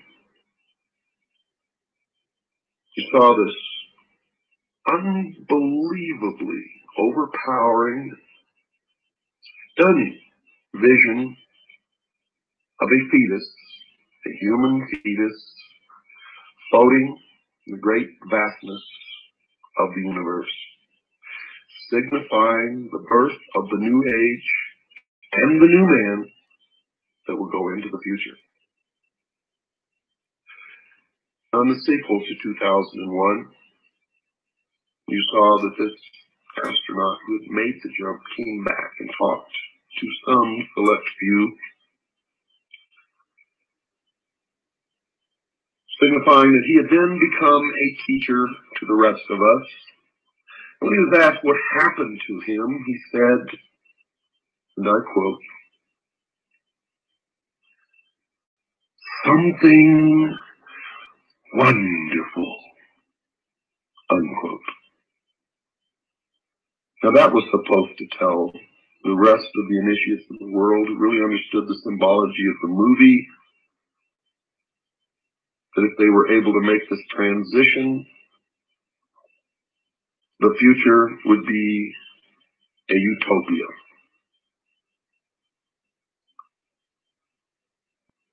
And I don't know whether it will be or not, but I can tell you this.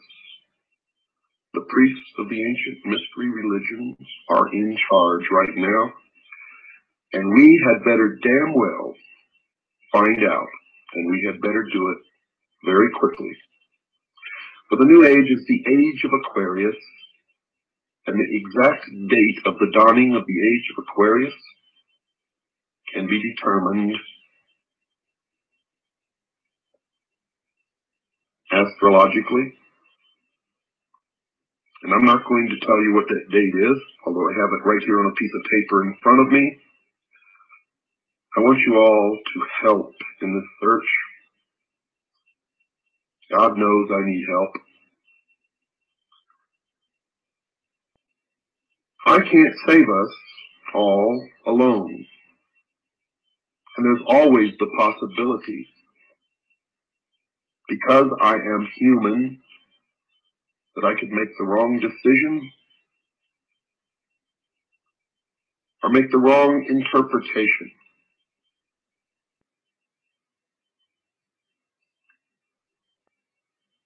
And that's why I formed HAGI, because many of us working together and digging and searching for information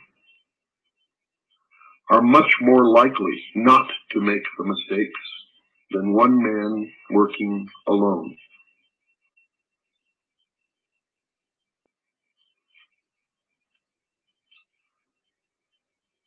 Let's go back now to the beginning, when man was in his infancy on the evolutionary scale of development.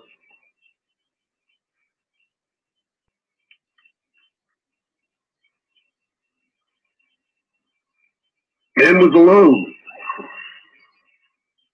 Alone in the sense that he did not have all of the help and the knowledge that we have today that enables us to survive.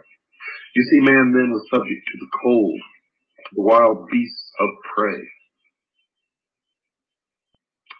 He didn't have a home, he didn't have air conditioning in the summer, didn't have heating in the winter, didn't have medical doctors. If he became ill or injured, was most likely to die.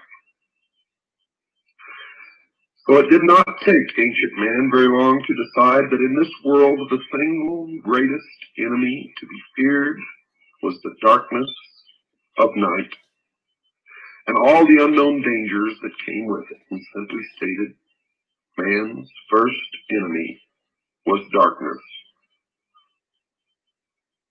Now, understanding this one fact alone, one can readily see why the greatest and most trustworthy friend the human race could ever have at that time was by far heaven's greatest gift to the world, that glorious rising orb of day that we call the sun.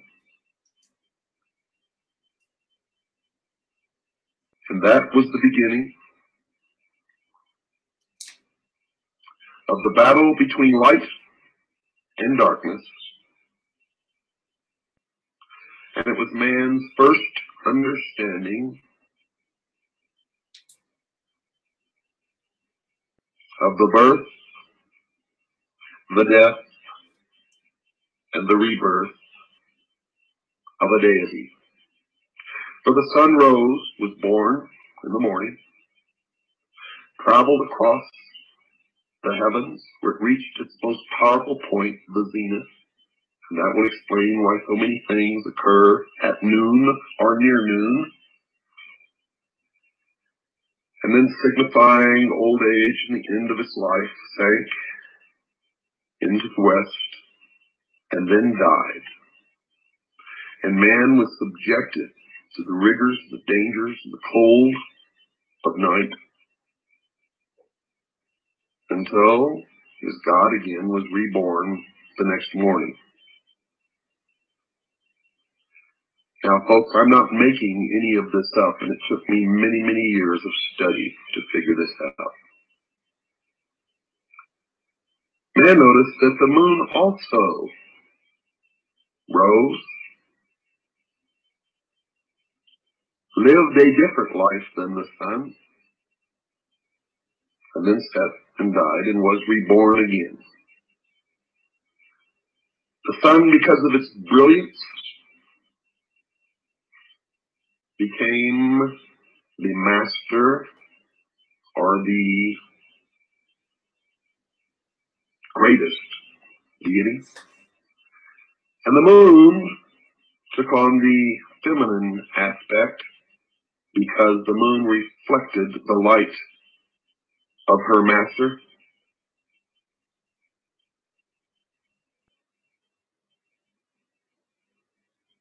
And all of this will begin to make sense to you eventually as we go through this, because from now on, every program that I do is going to be devoted to this, to the explanation of the esoteric religion, the ancient mystery religion.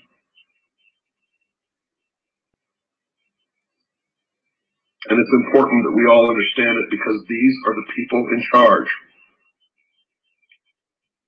And don't ask me to tell you the truth of religion, for I really believe in the Constitution and that we all have a right to worship our own God in our own way. And no one has the right to tell anyone unless asked what they should believe. You all know by now that I'm a Christian. But I'm not a Christian in the sense that I follow the dogma of any church or the preachings of any preacher or necessarily word for word the Bible. I stick strictly and only to those words that are directly attributed to Jesus Christ, and I attempt to follow those words in my daily life. And it doesn't matter to me Whether anyone proves that he never lived or that he lived or not, I have found that those are the most profound teachings amongst all of the books and teachings that I have ever heard or read in my entire life. And until someone can prove to me that there's something better, that is what I will always adhere to. I do not advise you what you should believe or not believe. But I do advise you that we all need to learn as much as we can about everything that we can, because one thing I have learned in my life is that most of what we have ever been taught has been a lie. And that whoever these people are, and I know who they are, I will impart that knowledge to you, who are the priests, the adepts, the initiates, the mystery schools, they are in control and they are shaping the future, and that future will affect all of us. So we had better learn as much about them as we can. You cannot identify an enemy unless you know the enemy, and you cannot fight a battle if you know nothing about the battle tactics of your opponent. And when you understand that Lucifer is the son of the morning star, or the morning star itself, then the creations of the members of the mystery school begin to make much more sense. Good night, and God bless you all. You're listening to The Hour of the Time. I'm your host, William Cooper. Tonight, ladies and gentlemen, we begin the origin, the history, the dogma, and the identity of the ancient mystery religions, which are now known as the mystery schools: the Order of the Quest, Freemasonry, the Ancient Order of the Rose and Cross, the Knights Templar, the Sovereign and Military Order of the Knights of Malta, the Order of St. John of Jerusalem, the Priory de Sion, the Fool Society, are sometimes known as the Foolish Society, the Order, the Skull and Bones, the Russell Trust, the Jason Society, the Scroll and Key, the Illuminati, and I could go on and on and on and on. But the most important thing to realize is that they all have been collectively known throughout the ages as the mystery schools, the Illuminati, which literally means illumined ones, international socialism, communism. They are all one and the same, as you will come to know. And you will understand perfectly how they've been able to infiltrate all of our society. What you hear tonight does not necessarily reflect my views or beliefs or religion, nor those of WWCR. That song will have a clearer meaning to you as we progress in your education into the mystery religion. But we have to begin in the beginning with every story and every history. And we have to begin at the beginning of mankind. And the beginning is the beginning according to the mystery religion. And they believe wholeheartedly that man is a product of evolution, not of an extraterrestrial race, and not of the creation of some benevolent God. They believe that the tree-dwelling ancestors of man were among the most intelligent beings of their distant age. And when these creatures finally abandoned the trees and walked fully upright, freeing their hands to serve as implements of their minds as well as their bodies, there began the most successful evolutionary drive toward higher intelligence ever witnessed in nature. As ground dwellers, these creatures were easy victims of the great predators who hunted them down by day and surprised them at night as they huddled in clearings or in caves. They could not compete in strength, ferocity, or speed with their attackers. Armed with little except their hands and what their complex brains enabled them to do with those hands, they had to think or die. For untold thousands of years, most of them met early, violent deaths. Only a few in each generation had the good fortune and the ability to outwit their enemies. And these favored ones survived long enough to have and rear offspring. The unwary, maladroit, or stupid died early. And folks, I'm afraid that the stupid who live today are going to die early also. But back to the beginning. Their offspring, if they had any, were left to starve or be eaten by predators. Natural selection was operating on the earliest types of man with grimmest intensity. Perhaps no other extant creature has undergone so severe and protracted a period of selective elimination. Yet, here and there, small groups managed to survive because they had the intelligence to use sticks, stones, and clubs to defend themselves. Crude and puny as these implements were, they were weapons, and their possessors were the first creatures who could kill without having to come in direct contact with their antagonist. As the great beasts grew larger and either faster or more formidable, man became ever more watchful, ever more successful in pitting his wits against mass and power, more and more adept at slipping out of trouble. And as the challenge grew greater, so did his brain. For the laggards on both sides got left behind in the race for the future. And we are still engaged in that race for the future. The steps in the development of man's brain are revealed by the progressively larger brain cases which appeared with the passage of centuries.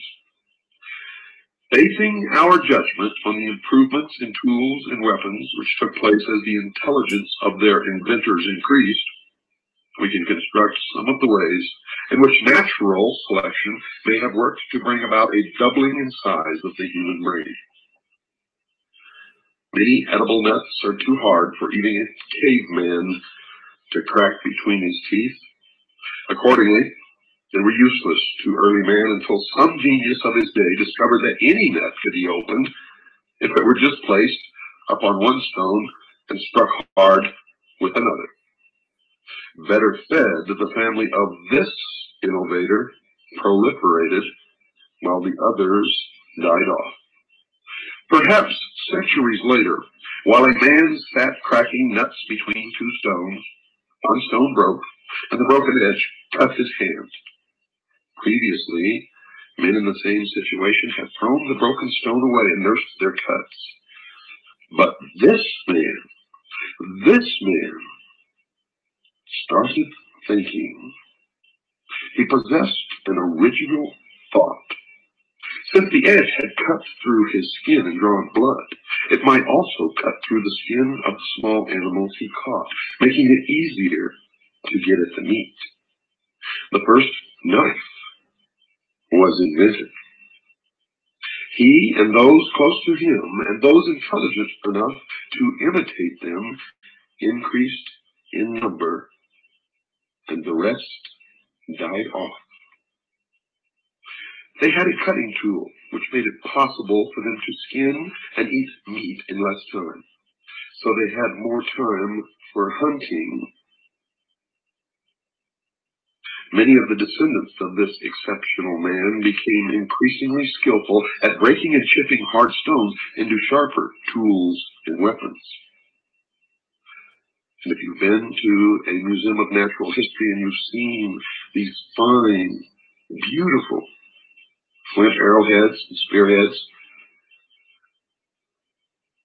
then you know that it took patience and great skill. And this means a further development of the human mind.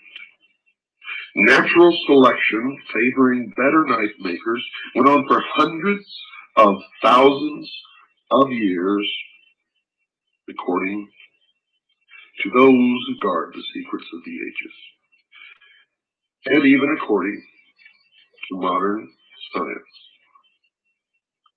A great many centuries later, a young father foraging for his brood may have come upon a long straight stick splintered at one end.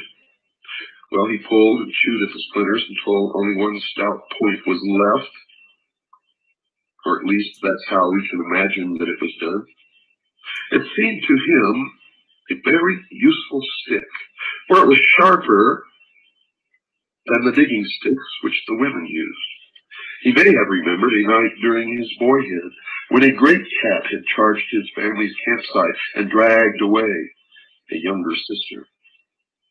Now that he had small children of his own, the memory of that attack was ever present. Lately, he had seen fresh panther tracks. Another family not far away had been attacked and the mother had been killed. His dawning intelligence told him his pointed stick might be a better weapon against big cats than the clubs which he and the other men carried. So for many days he kept the long stick near him, even when he was laughed at for having what was regarded as a woman's tool. Not only did he possess a greater intellect than his fellow men, but he possessed more courage to resist their laughter. Then one night, he heard a faint rustling. He whispered a quick warning to his family. Suddenly, a dim shape charged at him in the darkness. Kneeling, he raised the point of his long stick toward the beast. It sprang, clawed at him savagely, and fled. The creature had struck the point so hard that the blunt end of the stick was shoved deep, deep into the ground. Next morning, following a trail of blood, the man found a panther, dead from a punctured chest. The long, sharp stick had saved his life and the lives of his family members. In the same situation, less perceptive men, armed only with clubs, would have been killed. From that time, he, his sons, and their sons carried impaling sticks whenever big predators were near. Foresight, genetically transmitted to their descendants, had given them a new weapon, which they used with devastating effect against their natural enemies. Perhaps many generations later, a bright descendant of the inventor of the impaling stick mated with the daughter of a man who had thought of throwing a club at fruits, nuts, and small animals on the lower branches of trees. Now and then, this brought down an extra meal. The man who knew how to defend his family from feline prowlers soon learned from his woman the new way to collect additional food. And their young family thrived, and some of the children, with good mental inheritance from both sides of the family, showed an even higher order of intelligence than either of their parents. With impaling sticks added to their clubs and cutting stones, men no longer had to be such furtive food gatherers. The hunted gradually evolved into hunters. And in times of famine, when battles over food were fierce, those with impaling sticks threw them with deadly accuracy at members of other hunting bands. Sharper stone knives and spears gave a double survival advantage during times of crisis.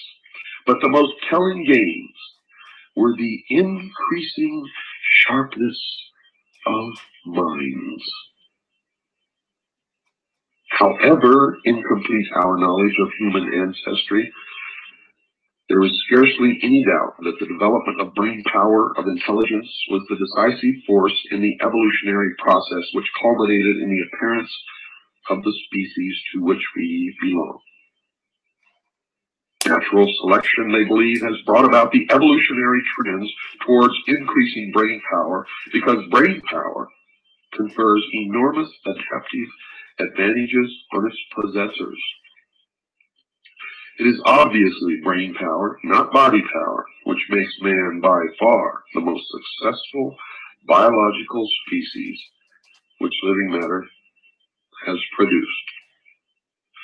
Even with man's new weapons and tools, it did not take him very long to decide that in this world the single greatest enemy to be feared was the darkness of night and all the unknown dangers that came with it.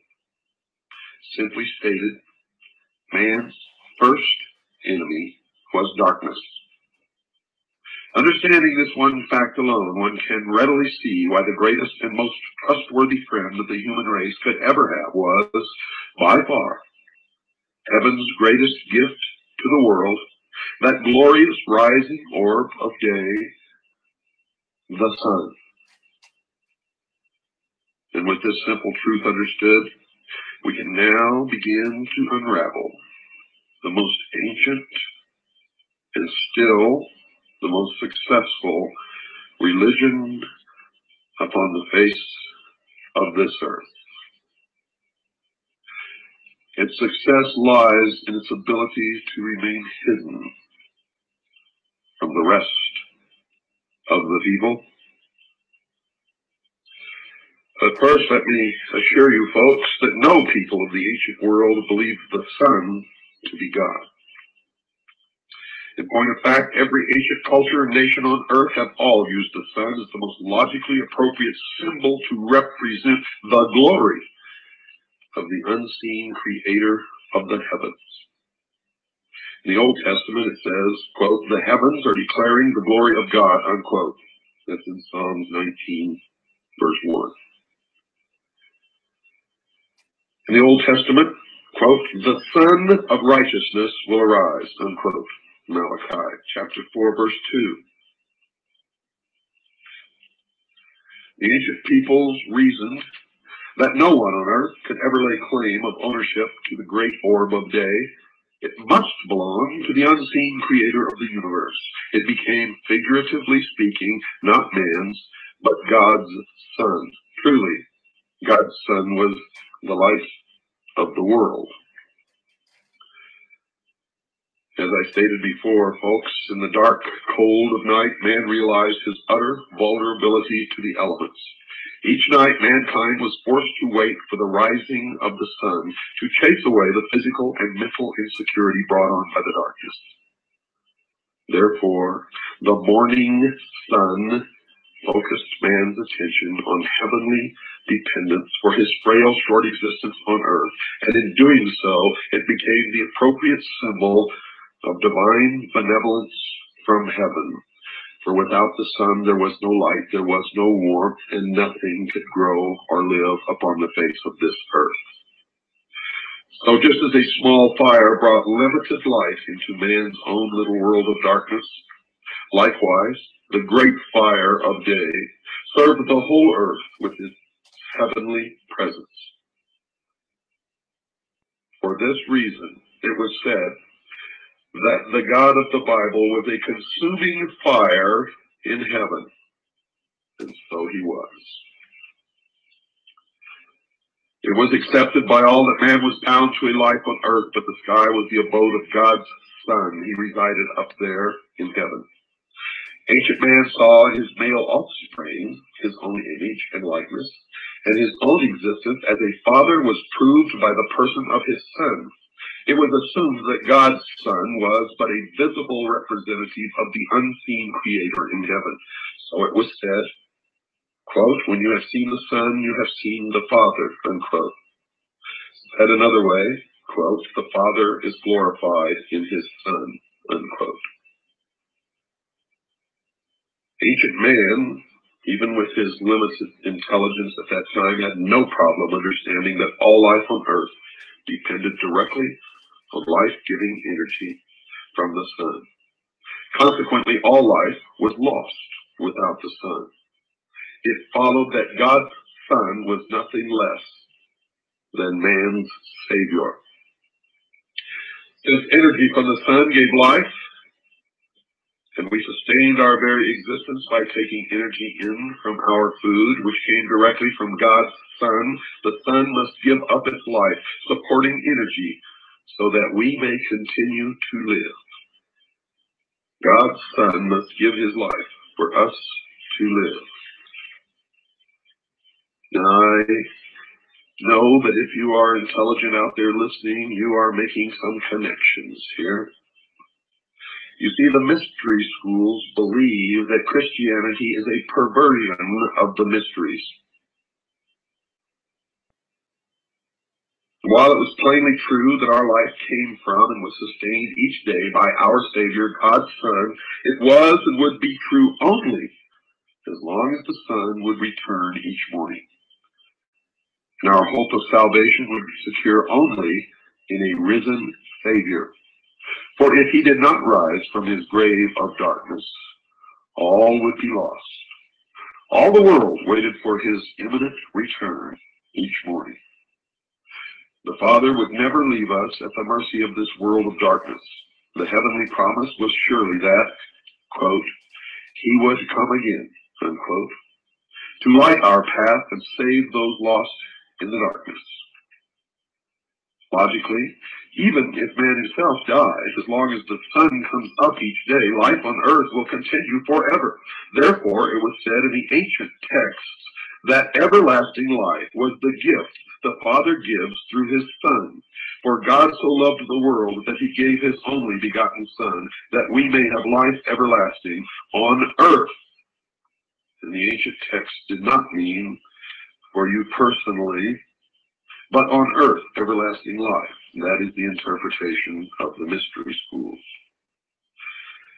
Since evil and harm lurked at every turn in the fearful dark of night, all evil or harmful deeds were naturally the works of darkness.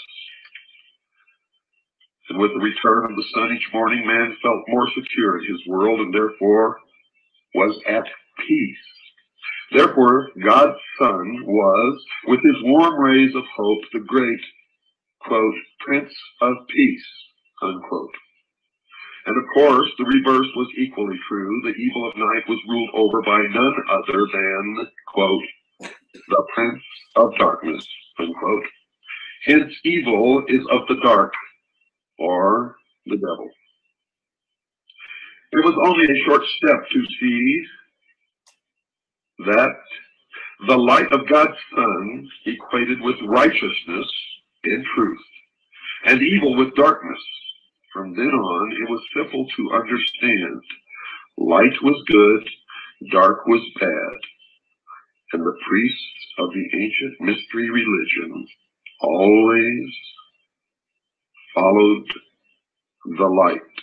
They always looked toward the east. They considered themselves to be illumined. That being true, in the great orb of day, God's Son could rightly say of itself that, quote, I am the light and the truth, unquote. We should all, in their words, not mine, give thanks to the Father for sending us his Son, spelled S-U-N, in case some of you were getting confused. In every instance where I have mentioned the word Son, it has been in reference to the Son, S-U-N.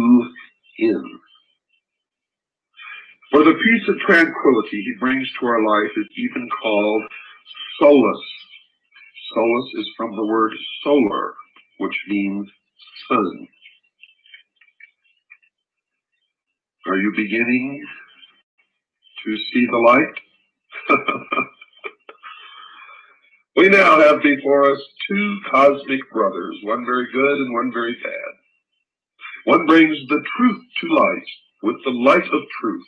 The other is the opposite, or in opposition to the light, the opposer, the prince of the world of darkness. It is at this point we come to Egypt. More than 3,000 years before Christianity began, the early morning sun Savior was pictured in Egypt as the newborn babe. The infant Savior's name was Horus. The early morning sun, our newborn babe, was pictured in two ways. The dove, known as the bringer of peace. The hawk, the god of war who punishes the enemies of God. Today in government, we still use these terms, doves and hawks. And that's how powerful this hidden religion is that we use the terms of this religion even today and know it's not. At daybreak, this wonderful newborn child is, of course, born again. Hallelujah. Horus is risen. That is what hallelujah means. Even today, when the sun comes up, we see it on the Horus risen or horizon. His life was also divided into 12 parts, or 12 Horus hours, the 12 signs of the zodiac. But now, what about the evil brother of God's son, that old prince of darkness himself? In the Egyptian belief system, he was called Set, or sometimes Typhon. We are told in the Bible that when God's son died, the world was left in the hands of the prince of darkness at sunset. Sunset. Do you understand? God's son was killed by the prince of darkness, Set, at sunset. It was generally observed that God's son could be depended upon to return in the same manner that he left, namely on a cloud, and every eye will see him, unless, of course, you're blind or dead. Keeping in mind that God's son not only represented the light of truth, but was put to death by his enemies who could not endure the light of truth in their life, it was taught by the ancients that the very act of opposing or denying the light of truth to the point of killing it happened in one's own mind. When we are confronted with harsh realities of life, the truth, the light of truth, which we do not wish to face and which runs counter to our views, such truth is put to death by your mind and in your head. Therefore, God's Son, the truth and the light, is put to death at the place of the skull, or skull place, located somewhere between your ears. This putting to death of the light of hope in your mind is always accompanied by the two thieves: regret for the past and fear of the future. Don't go away, folks. We have to take a short break. I'll be back right after this pause. And of course, God's Son goes to his death wearing a corona, which in Latin means crown of thorns. Remember the Statue of Liberty? It was given to us by Masonic friends. To this day, kings still wear a round crown of thorns symbolizing the rays of the sun. Now, as far back as we can go into the ancient world in our research, we find that all known cultures had a three-in-one or triune God. The very first Trinity was simply the three stages of life of the sun: newborn at dawn, mature or full-grown in its full power at 12 noon, and old and dying at the end of day, going back to the Father. All three were, of course, one divinity. The Trinity is no mystery in the mystery schools. The Egyptians knew that the sun was at its highest point in the sky, or high noon, when no shadow was cast by the pyramid. At that point, all Egypt offered prayers to the Most High God. As stated before, to the ancients, the sky was the abode, or heavenly temple, of the Most High. Therefore, God's Son was doing his heavenly Father's work in the temple at noon. The world of ancient man kept track of times and seasons by the movement of the sun, daily, monthly, and yearly. For this, the sundial was devised. Not only the daily movement of the sun was tracked on the round dial, but the whole year was charted on a round calendar dial. Examples are ancient Mexican, Mayan, Inca, Aztec, Sumerian, Babylonian, Assyrian, Egyptian, Celtic, or Celtic as some pronounce it, Aryan, etc. With this method, certain new concepts emerged in the mind of ancient man. Since the earth experienced 4 different seasons, all the same and equal in time each year, the round calendar was divided into 4 equal parts. This represented the complete story of the life of God's Son. This is also why we have in the Bible only 4 Gospels. Of this point, there can be no doubt, for Tertullian and many early church fathers stated this exact fact themselves in their own writings. And this, the mystery school claims, is why the famous painting of the Last Supper pictures the 12 followers or houses of the sun in 4 groups of 3, the seasons, with the sun in the center alone. On the round surface of the yearly calendar, you draw a straight line directly across the middle, cutting the circle in half. One end being the point of the winter solstice, the other end being the point of the summer solstice. Then draw another straight line crossing the first one. One end of the new line being the spring equinox, the other end being the autumn equinox. You now have the starting points for each of the 4 seasons. This is referred to by all major encyclopedias and reference works, both ancient and modern, as the cross of the zodiac. Thus, the life of God's Son is on the cross. This is why we see the round circle of the sun on the crosses of Christian churches. The next time you pass a Christian church, look for the circle, sun, on the cross. On December the 22nd, the sun going south reaches its lowest point in the sky, our winter solstice. At that lowest point, the sun stops moving on the sundial for 3 days, December 22nd, December 23rd, and December 24th, in the southern constellation known as the Southern Cross. Hence our Savior, dead for 3 days, died on the cross. The Southern Cross constellation, that is. This is the only time of the year, folks, that the sun actually stops its movement in our sky, according to the mystery schools.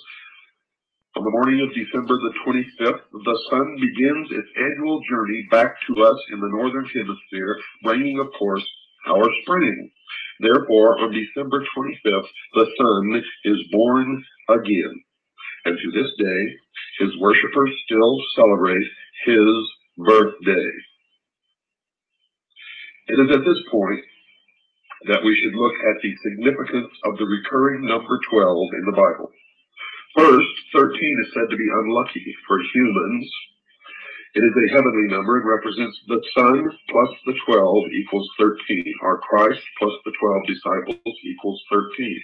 It's unlucky for a different reason, folks. And I will explain that on another program, but it has to do with the persecution of the mystery school, the mystery religion. It would be well to get a Bible concordance and look to see how many times the number 12 is used in the entire Bible. Remember, the mystery religion is a religion of the heavens. Also in the Bible, you will find many combinations of the number 7 in the mystery religion that represents the 7 stars of the Pleiades. And you can see the emergence of the mystery religion in the UFO movement when the Pleiadians come to talk to Billy Meyer in Switzerland. Oh my, how we are deceived by these people. Here are a few examples of the use of the number 12 in the Bible. The 12 months of the year, the 12 apostles of the sun, the 12 tribes of Israel, the 12 brothers of Joseph, the 12 judges of Israel, the 12 great patriarchs, the 12 Old Testament prophets, the 12 kings of Israel, the 12 princes of Israel, God's Son and temple at 12, and there are many more. All these examples, and countless more, derive directly from the ancient world's fascination with the 12 signs of the zodiac. And remember, folks, what I'm giving you is the teachings of the mystery school, and this does not necessarily reflect any of my own beliefs or my own religious beliefs or those of WWCR. We cannot fight against these manipulators unless we know who they are and what they believe. And what you want to believe is your own business. As we noted before, folks, the year was divided into 12 equal parts, or months, and to each month was appointed a heavenly symbol or astrological sign. 3 of these signs made up one season in the world of the heavens was divided into 4 separate seasons. Each of the 12 monthly signs were called houses of the heavenly zodiac. The astronomers of Babylon divided the sky into 12 houses. They did this to account for the fact that the planets were not always exactly in the ecliptic, but appeared to wander a certain number of degrees either side of it. They therefore had to assume that each sign of the zodiac extended its influence through a fixed portion of the sky, which they thought of as a house to which a planet could return when it completed one of its journeys about the sun.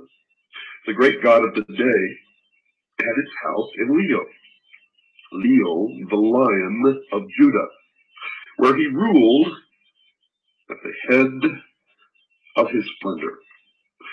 The moon ruled in Cancer at the right hand of the sun. The other planets were given 2 houses, one for day and one for night. And since the zodiac divided the sky into 12 equal portions, each of these houses was also equal, comprising 30 degrees, or 1/12 of the 360-degree circle.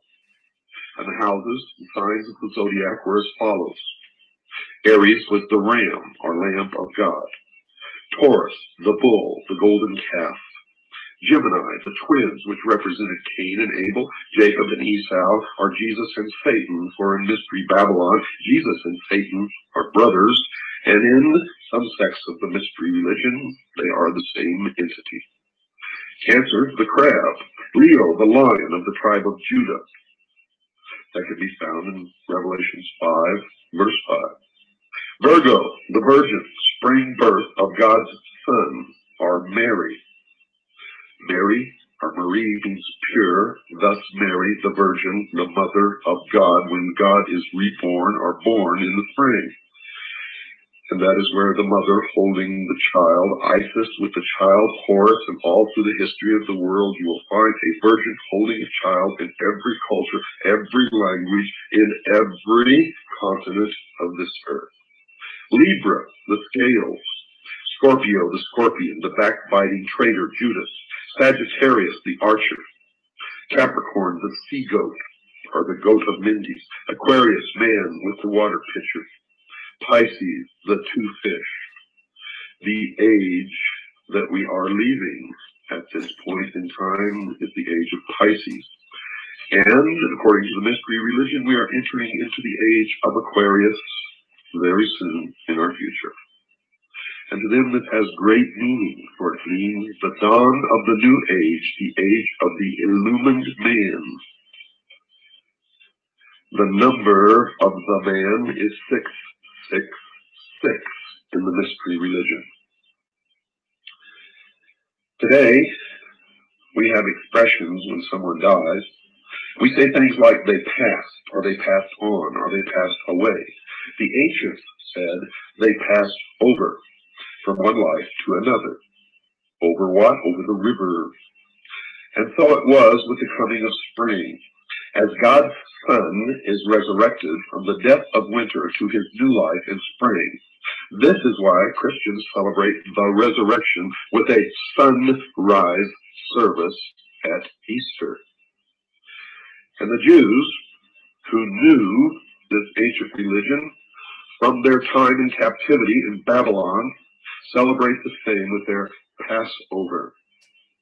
With this knowledge, we now add the fact that the first decan of the astrological sign of Virgo is Coma, or the desired one of the nations. This was pictured by the ancient astrologers as a virgin girl holding a newborn babe. Hence our Madonna and Child motif. So in the spring, our Virgo, God's Son, is born of a virgin. Incidentally, the astrological symbol for Virgo is the letter M, or Marie, which means pure, hence Mary, the pure virgin. And all through every culture you will find other representations by other names of the Virgin Mother with the child, Isis with the child, Horus, born of a magical intercourse And Isis changes into a bird and flutters over the dead Osiris. Osiris representing the sun, Isis representing the moon. I will tell you the meaning of the child Horus, other than the sun in the morning, probably in another episode of the Hour of the Time. Now, we belong to one another. According to the mystery school, we are part of God's creation. We are part of a great fraternity of man, according to them. We are creation's voice to sing praise to God as we gather in the morning. The morning hopes to pray. The very time of day recalls our creation and our new creation in Christ. During the gathering time, reflect on this mystery. Using the silence, the sounds of morning, the Psalms and other scriptures, be aware that the rising sun is the image of Christ, our sun and source of life, and that is taken right out of a Protestant church's leaflet calling for the congregation together for the Easter sunrise service. Next we read at 1 Peter chapter 5 verse 4 that God's Son is the chief shepherd. This word chief is very important, for at 1 Peter chapter 2 verse 6 and again at Ephesians chapter 2 verse 20, God's Son is called the chief cornerstone. Now, in our research in the mystery schools, we find that the word in Greek for chief cornerstone simply meant the peak of a pyramid. The peak of a pyramid. The corner foundation stone or peak of the pyramid. The prefix acro or topmost was added by the Jews to the already existing Greek adjective goniaios, or at the corner. In that way, the translators of Isaiah rendered the Hebrew word for corner, pinya, Isai, 28:16, describing the stone which was a sure foundation and which probably had reference to the future Messiah. Well understood by the Christian writers was that of an important stone which was both acro, a peak, and a goniaios, a cornerstone. But there are 4 or more corners to a building, and a stone at a corner cannot be uniquely significant. Although you will find in Freemasonry the ceremony of laying a cornerstone for every building that is built, and you look at all the buildings in Washington, D.C., you will see a cornerstone with the Masonic symbols, the Masonic date of the mystery schools of the calendar of 6,000 years. Well, we found that we don't believe that it can be significant unless the stone be at the apex of a pyramid where all corners meet and bond together, and that is the secret of the truncated pyramid, missing the capstone on the reverse of the Great Seal of the United States.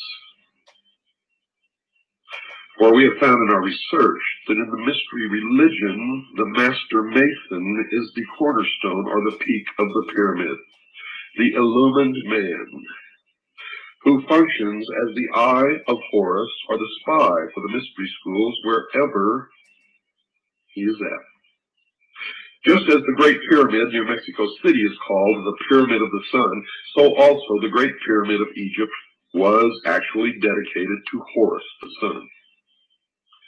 A picture of this you may see on the back of any $1 bill. Above the pyramid, folks, is the eye, the sun, the eye of Horus, the Son of God. The New Testament tells us 3 different times that God's Son was taught by and learned all things from the Father. He was the pupil. We are told at Matthew chapter 14, verse 17 and 19, that God's Son tends to his people's needs with 2 fishes. The 2 fishes being the astrological sign all astrologers know as Pisces. Thus we have had for almost 2,000 years God's Son ruling in his kingdom or sign of Pisces, the 2 fishes. As stated before, these signs are called houses. Therefore Pisces is the Lord's house at this time. Truly, the greatest fish story ever told. According to astrology, sometime after the year 2010, catch that date, folks, the year 2010. Remember what I told you about 2001. Arthur C. Clarke is obviously a member of the Mystery Schools. Stanley Kubrick, who's responsible for making the movie, is obviously a member also. According to astrology, sometime after the year 2010, the sun will enter into his new sign, or his new kingdom, as it was called by the ancients. This next coming sign or kingdom soon to be upon us will be, according to the zodiac, the house or sign of Aquarius.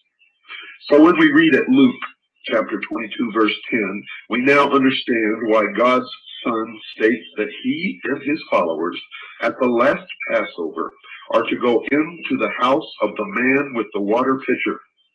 So we see that in the coming millennium, God's Son will bring us into his new kingdom, our house of Aquarius, the man with the water pitcher.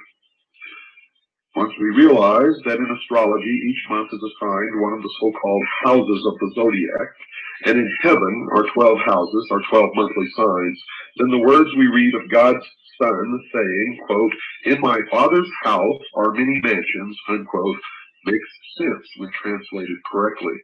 The proper translation is as follows: Father's house equals heavenly abode. Mansions equal houses. So correctly read, in the original text we read, "In my Father's heavenly abode are many houses." Yes, 12 to be exact, according to the mystery religion of ancient Babylon. By careful intention and study of the houses, you will be better enabled to interpret horoscopes. It is well to remember that just as the influence of one planet in one sign may be affected for good or ill by another planet in another sign, so the influence of planets and signs in general may be strengthened, weakened, enhanced, afflicted, or otherwise altered by the influence of planets and houses, according to their beliefs.